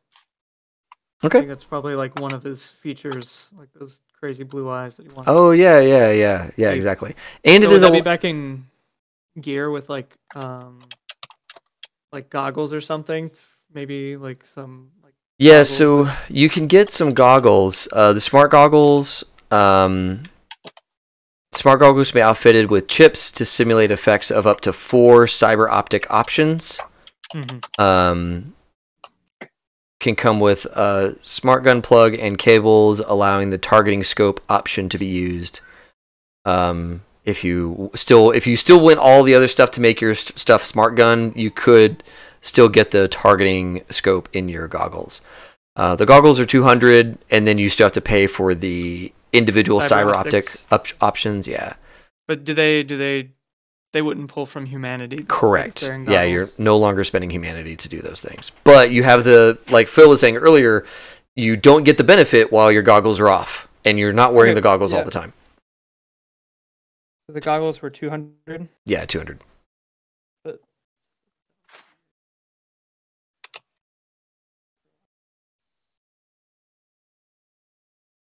you said 4 options. 4. Yeah. Yeah. They have 4 slots. So like the dart, I think takes 3. Okay. It doesn't say for the micro optics. It's gonna be 1. In general, it's always 1 unless it's something Okay, special. I see. It says when it doesn't. Yeah.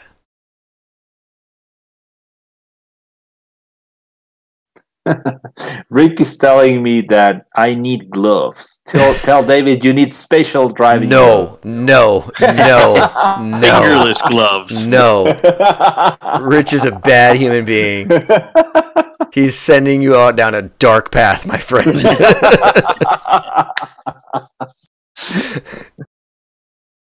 Very dark path indeed.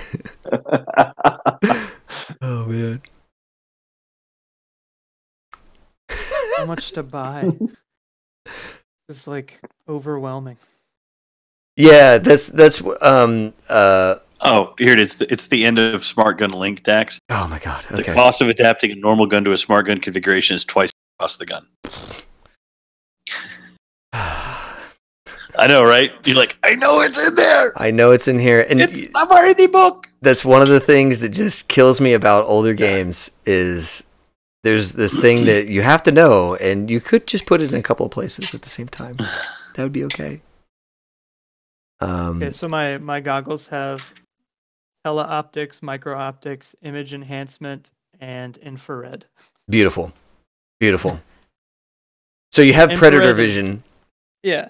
I have predator vision, microscope, telescope, and I can like increase my awareness a little bit for visualization. Do you use the microscope to talk shit? Like you're like, oh really? And you like, bzz, and the little microscope goes, peters out, pointing at the guy's crotch. Like I don't see anything, and then you get beat up.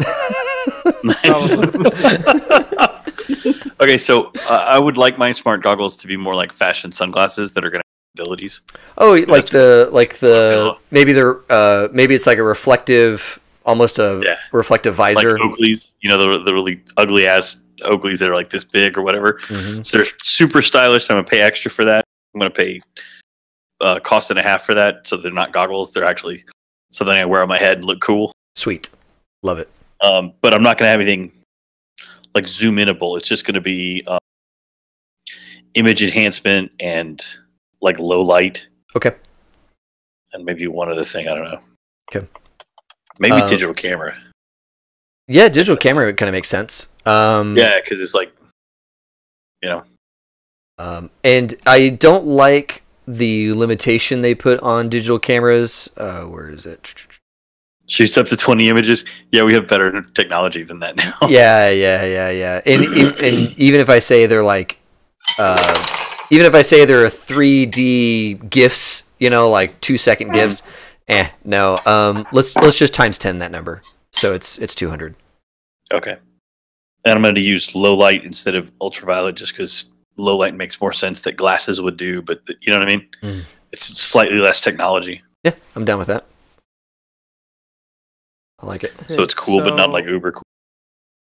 What is a ripper? Oh, the rippers, is that like a weapon or is that like? Yeah, it's a body weapon in the hands. It's basically you get little knives coming out of your hands. Okay. There's a couple of different things like that. They've got Wolverine claws. They've got like a saw thing that rips out. They've got what are called big knucks, which are imagine giant brass knuckles in your hand. Mm-hmm. Yeah, stuff like that. Yeah.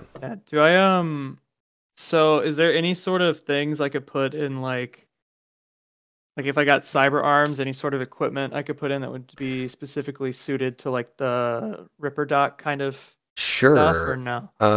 Let's see. Yeah, you can put a whole med kit in your arm. Yeah.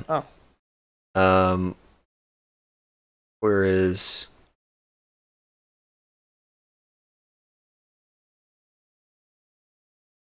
the thing?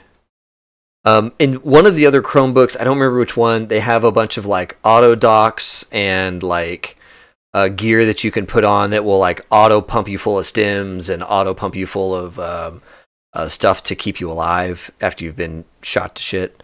Okay. So there's a couple of other things maybe worth going and taking a look for, but where is the last one?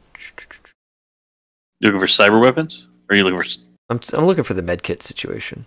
Oh, okay, well... Oh yeah, you can have a tool hand, and like your hand folds out of the way and a little scalpel shows up. Okay. With like a little contain screwdriver, wrench, small drill. Yeah, but Inspector Gadget. Yeah, but we could call it surgical tools instead. So you have like you have like clamps and then like a thing and like a little gauze dispenser that just like fires out little bits of gauze. Okay, so yeah, I'll have the let's say like the non-dominant hand. So I'll say he's left-handed, so we'll put the right hand as a cyber arm, and so that's like his tools, but his left hand is still like his dominant hand, so he keeps it for like fine-tuned stuff. Love it. Or they have modular hand where you can have any 4 modular tool. Neat. What would modular tools be? That was a whole thing. Oh, God. Okay. Sorry. Well, okay, so let me just go ahead. I'm gonna pay for the cyber arm, and I'm gonna subtract that, and then we'll figure out what we're putting on it in a minute. Love it. There's just so much. Hidden holster. I love that. Yep. 3K. No big deal. Got a pistol comes out of your thigh, RoboCop style. So in this case, David, so you're losing humanity. Does that affect your empathy original stat? Yeah, if your humanity goes down by 10, so excuse me, let's say you started with 80 humanity and you spend 10 and now you're in the 70s of humanity, your empathy is effectively a 7. Got it. So your current empathy always equals the 10's place on your humanity. Got it. Yep. Where would I find the modular tools? Oh, modular hand.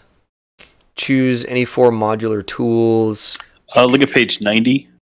Hands and feet description. Modular hand. Okay.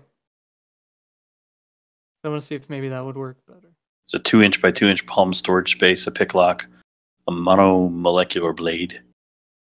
Gross. Ooh, a 1 meter garrote line extending out her fingertips. A Gross. drug injector. Oh yeah, my god! I left that one out so you find that. I didn't mention that because I wanted you to see it. So what is a monomolecular blade? That's like the monofilament blade that like cuts through stuff. Okay. Imagine energy along the edge of the blade. It makes it super sharp. Yeah. Okay, so would that work as like, so could we call like the modular hand like the stuff in there? That would, I feel like that works pretty well for like a surgical tool, with like a monomolecular scalpel, Sure. essentially, kind of thing. Yeah, so that's what I'll do. I'll take the modular hand on that. Love it. I was tempted to buy ears to do like sound enhancement and stuff. Dude, I'd give you a free in-ear monitor if you did cyber ears. Yeah, I was thinking about that. I haven't done any of that yet. I've only spent 6 humanity, but I kind of like the idea of him staying as human as possible and having extra stuff. I don't know. Sure. Well, he has a lot of empathy skills, right? Like as a rocker. Right. That's why I don't want to do too much messing with it. Yeah. I mean, perform is an empathy-based skill, so. And just so I know, none of you are taking internal radio comms, right? Oh no, I'm taking cyber audio, but it's the hearing module. Okay. So you have you're extra attuned hearing. Yeah, I'm taking the light detector. Oh, nice. Nice. Awesome. I love it. I love it. Hey, Dr. Moneybags? Yes. Would you please buy us earwigs so we can talk to each other as radios? How much and we is don't that? have to put in cyber plants for it. I mean, yeah, I'll buy them. How much is it? Like market. I don't remember. Earwigs? Like just the little bitty radios. Okay. Yeah, I'm sorry. I was like term for it, but I don't know what they called it. Yeah, one second. For my arm, I think I'm also gonna buy like. It's the Tight Beam Radio Link. Yeah. Yeah, 1 second. I think I'm gonna buy some armor for my arm too, so I can like hold it up, like you said, maybe protect the face, and the torso. Have that one super armored surgery arm. Yes. It's your moneymaker, man. You gotta protect it. Yeah. Okay, so under comms, I think the one you want is either the mini cell phone or the mastoid commo. The mastoid commo is like you have a little teeny tiny earbud and a little teeny tiny thing on your throat, so you can do subvocal communications to one another. Yeah. The mastoid commos are $100. Cool. Okay, each, so that would be $300. Yeah. Yeah, not a problem. NBD. I still have I haven't broke 60,000 yet. And I'm like almost done buying stuff. Yeah. You got a lot of money. Okay, so I think that's it. Let's see. And I don't think there's much more. Let me go and look.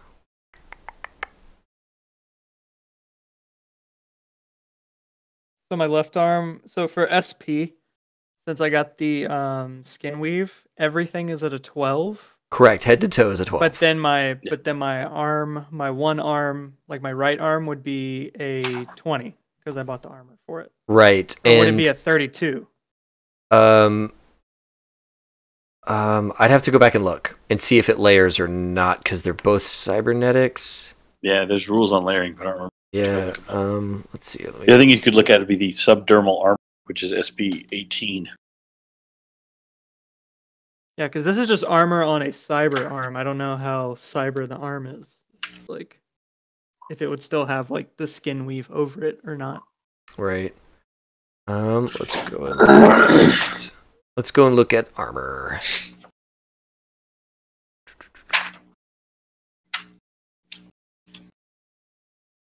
So much stuff.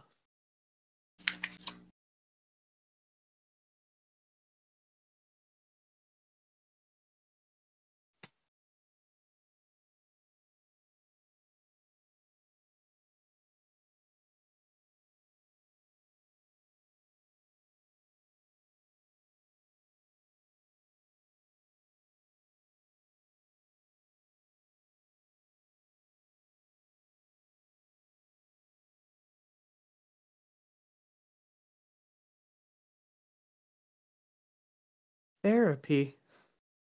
Yeah. I just saw that when I was scrolling back up to equipment. I was like, oh my god. You can buy therapy. And I think I wonder if that helps you with your empathy. I think it does. Why is Rich calling me? Rich, I'm streaming. You're watching me stream. Why are you calling me? Because he wants a private line to comment to you. Stop this, Rich. Stop this. Maybe he knows the answer about layering. I doubt it.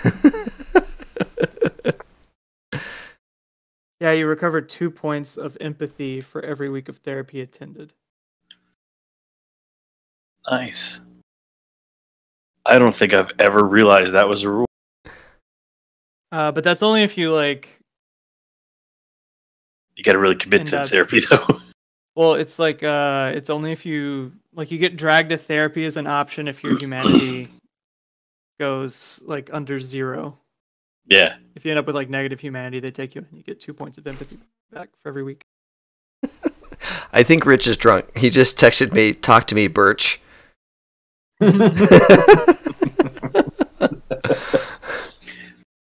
Oh man. Merry Christmas, Rich. Yeah. Merry Christmas.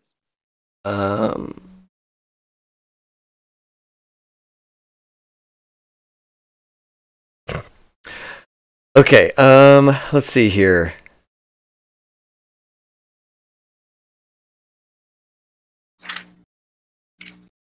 Well, I might buy some. Let me go into this medical section and just buy a lot of it. Yeah. Okay, so layering armor is they've got some like kind of old school rules, and they've got a newer armor layer setup, which I think would simplify things. You can have a maximum of 3 layers. Okay.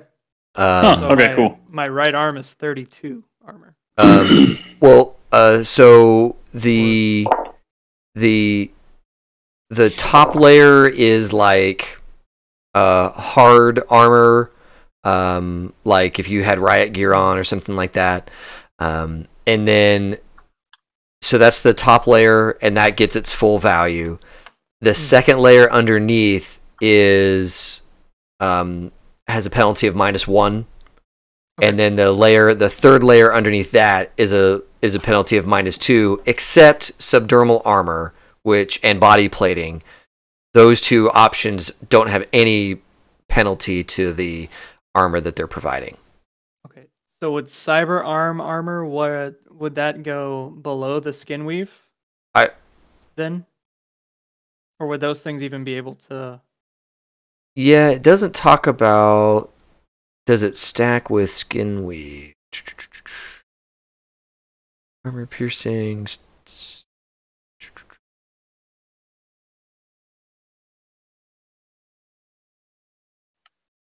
Obstacle cover.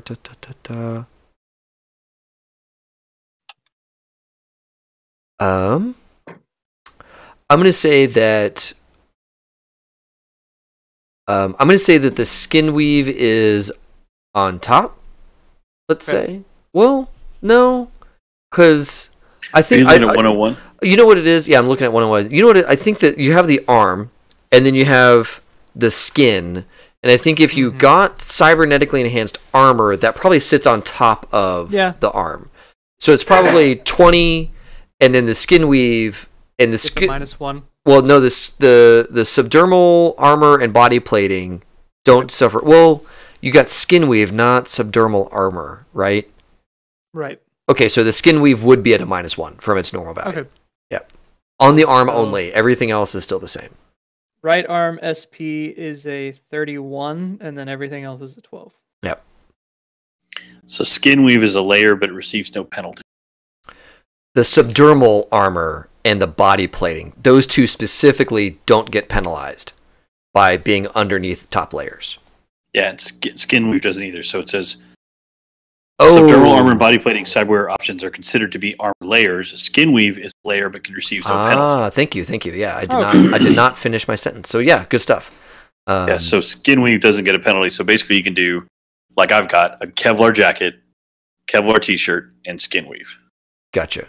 Yeah, and your t-shirt... Kevlar t-shirt will take a -1 as the second layer. Right. But the bullets have to get through all of that to get to me. Right. Torso-wise. Right.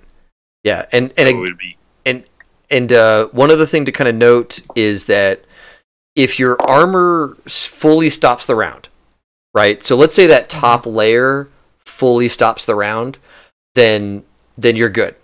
But if the round pierces the top layer, its value goes down by 1 every time it's pierced. Okay.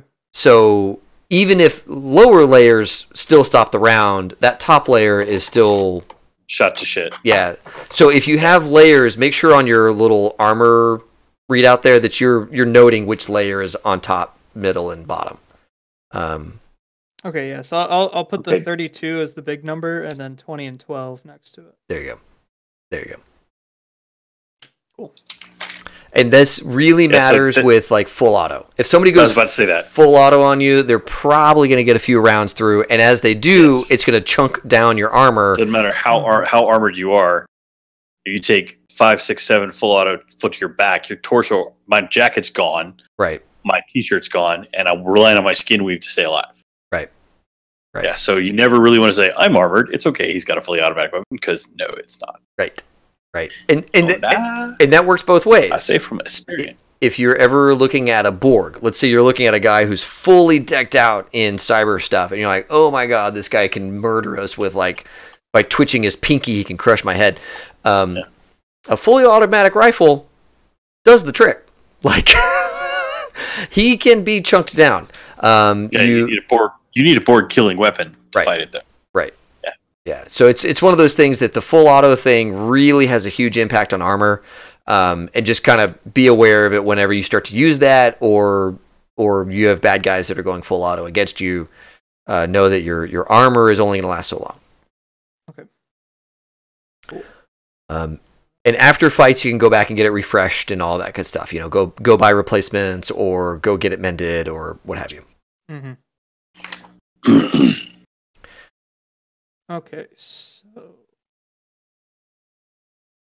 all right, I'm gonna buy some like med scanners and drug analyzers.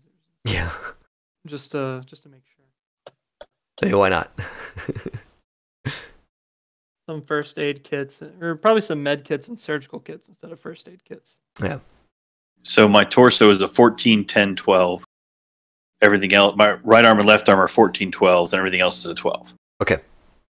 Makes sense? Yeah. So I've got a little bit of layering here because I've got a t-shirt and jacket. Yep. And just to reiterate, it takes only 8 points of damage to lose a body part. Yeah. And the head takes double damage. So, don't get shot in the head.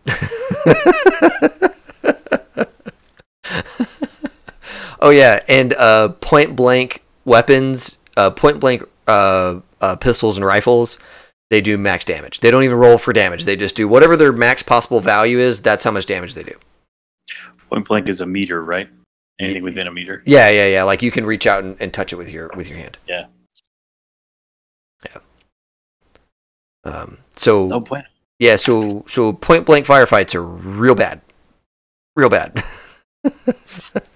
Hopefully we don't have that problem. So touching to 1 meter. Yeah.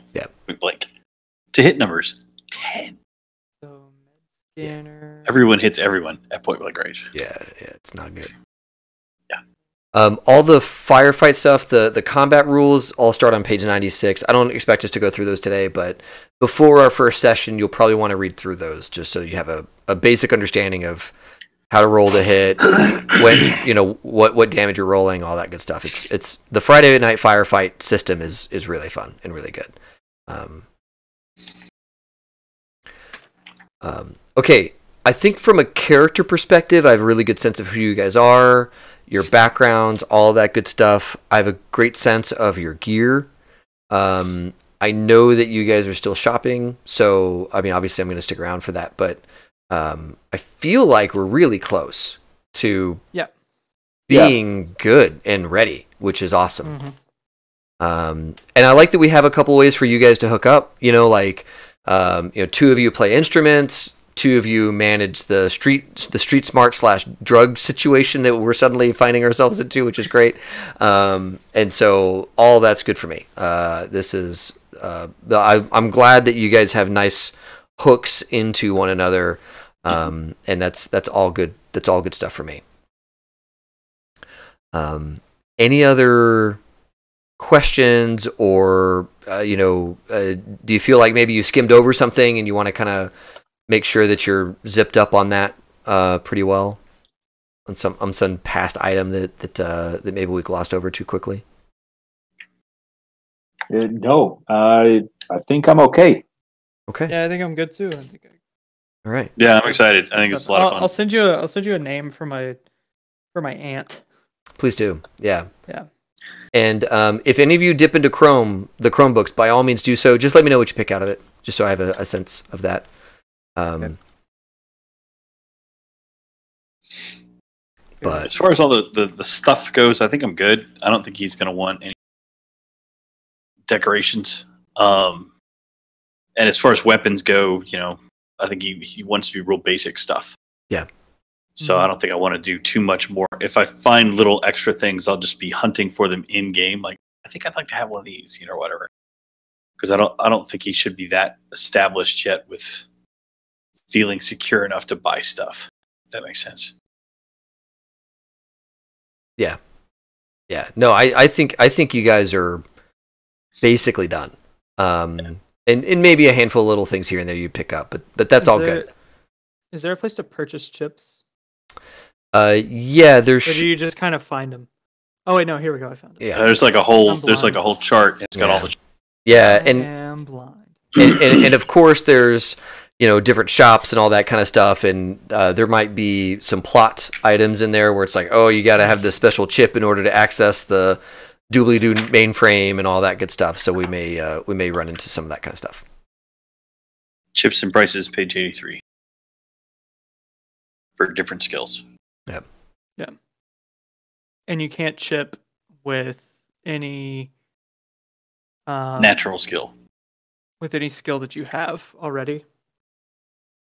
So if you look at so if I have points in play instrument, but I buy like a play instrument like 6 or 7 chip, I can't use it. Yes, if you look at middle of page 83, left hand column. This paragraph begins. Another problem with chips, unlike natural skills, you can't learn better. Where is that? Okay, gotcha. You can't do a chip of +2 and natural credit skill of 5. Yeah. Programmed response. So does that just mean like I could do that, but they don't stack? I get one or the other. Oh yeah, the programmed responses of a chip will always override natural responses. So like if I put in like a +7 chip and I have like a 3 in play instrument, then I get the then you double +7. paid for it, and you just get only the 7.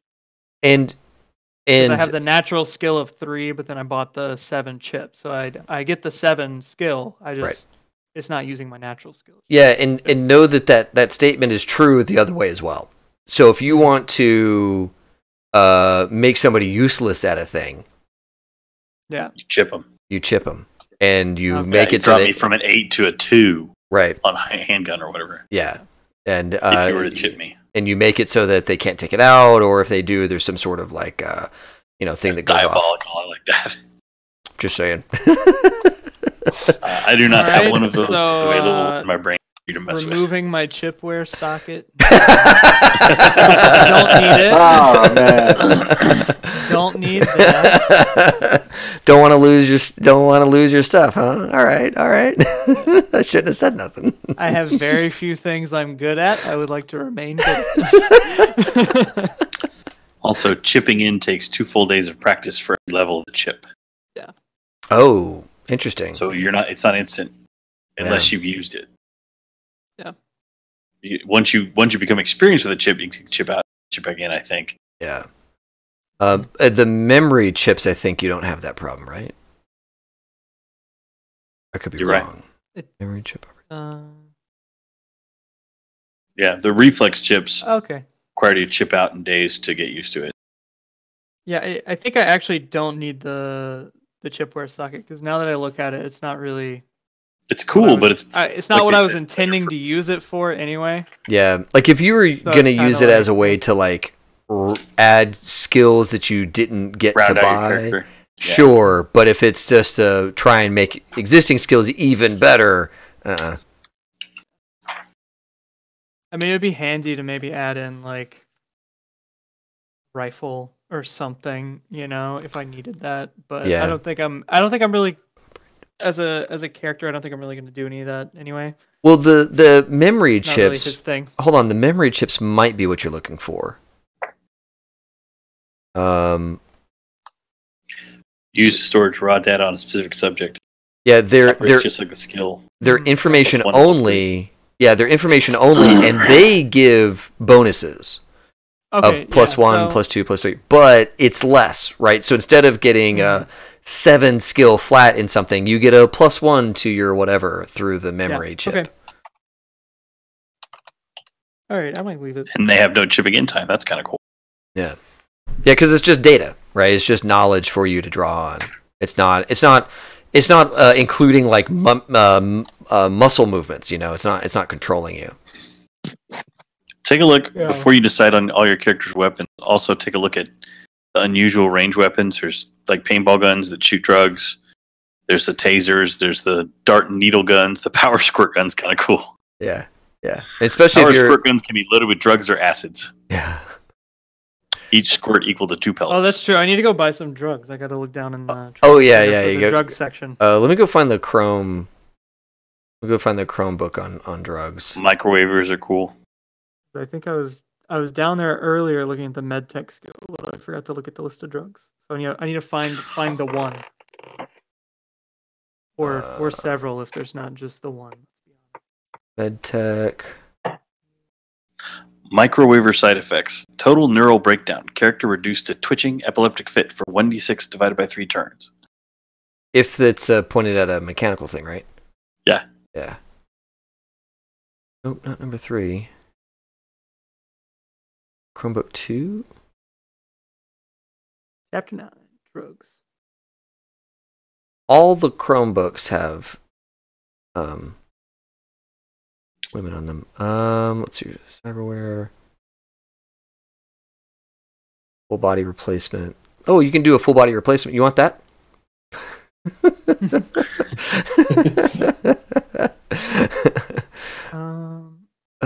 Does it say like specifically what stats are altered by drugs? It should. Yeah. Oh, okay.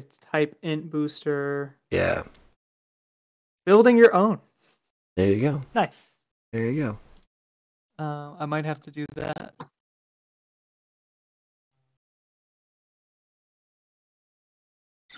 Yeah, I might do that and see if I can't find or basically make a drug that increases cool. Or they might be one of those, but I couldn't see it. That's awesome. Auto shotguns. Example, Ripperjack opens up with a cause, firing 5 shots. He takes a -8 penalty to his attack roll to do this, but he targets a 5-meter hallway, spacing his shots in 1-meter intervals. The hallway becomes hamburger heaven. That's phenomenal. Okay, so drug building. This is why we run from shotgun. Drug building requires a pharmaceutical skill check against the difficulty of building the drug. Check the effects table. Yeah, I'm thinking that I need to bone up on those rules, huh? Yeah, maybe. All right, you got it, because I've never looked at those. Oh man, yeah, we'll definitely get into that for sure. Okay, yeah, so I can make up to a strength of 3 drugs. So I could make a increase cool by strength of 3, and I just have to roll above an 18. And I have a pharmaceutical skill of 10, and I don't think I get anything else with that for tech. I don't think any of my. It should be. Oh no, I also have plus. I also have a tech of 10. Mm. So I have a 20. So I can just make strength 3 drugs without rolling. Apparently. I think you still have to roll, because you can still like fumble and. Oh, okay. Yeah, I didn't know if there were like critical fumbles or anything. Like I'd have to go back and double check, but I think they have a 1s and 10s system in here. Mm-hmm. They do in Witcher at least. Your 1s explode and your 10s explode. Okay. Nice. Oh my god. We'll Some of make their some drugs then. some of Make their some drugs then. If and is this? If I'm reading this right, the side effects.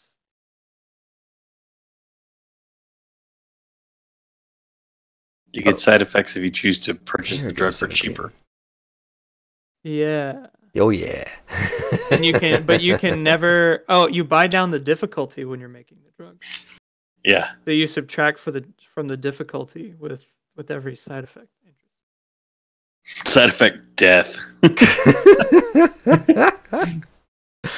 And then it looks like Chromebook 3 has extra med tech stuff and pharmaceuticals. Ooh. Okay, I'll have to go. I'll look at that before our next session. Yeah. But Oh other than yeah, that, I dude, think this I'm- is what you want. You want the Raven Microcybe Spider Micro Waldo Bracer, 800 Euro bucks. The Spider is the next step in personal assistance for the techie. You always complain about wanting another pair of hands. With the tripod, you have them, and it looks like it gives you extra hands with little injectors and scissors and all kinds of terrifying so looking stuff. now I have my arm, but I also have all this other stuff too. Yeah. Okay, so that's Chromebook 3. All right. Yeah. I'll buy a bunch of that. Sweet. 'Cause I still have $59,425. Oh man. God. And that's after buying 4 med kits, a surgical kit, a drug analyzer, and a med scanner, Yeah. and all of the other stuff I bought. Fancy goggles. That's a lot of money. Yeah. I mean, if you guys need seriously, if you guys want some better stuff, please. Yeah. I have the Also money. also in Chromebook 3 are new pharmaceuticals, Militech combat drugs, trauma drugs, that kind of thing. Page. Okay, yeah. I'll probably 17. buy some of those. Yeah. If they're useful, just so I could be a combat medic as well. Yeah. All kinds of good stuff in there for sure. Cool. Sounds good. Well, I'm ready for that. I think we're in a good place, guys. Yeah. I feel like you all are capable and deadly and complicated. The complicated part I'm most excited about. I did not expect us to have quite so many hooks for everybody. That's really cool. Well, awesome. Before I let you guys go, any last questions or anything like that? No. I think I'm good. Yeah, me too. Awesome.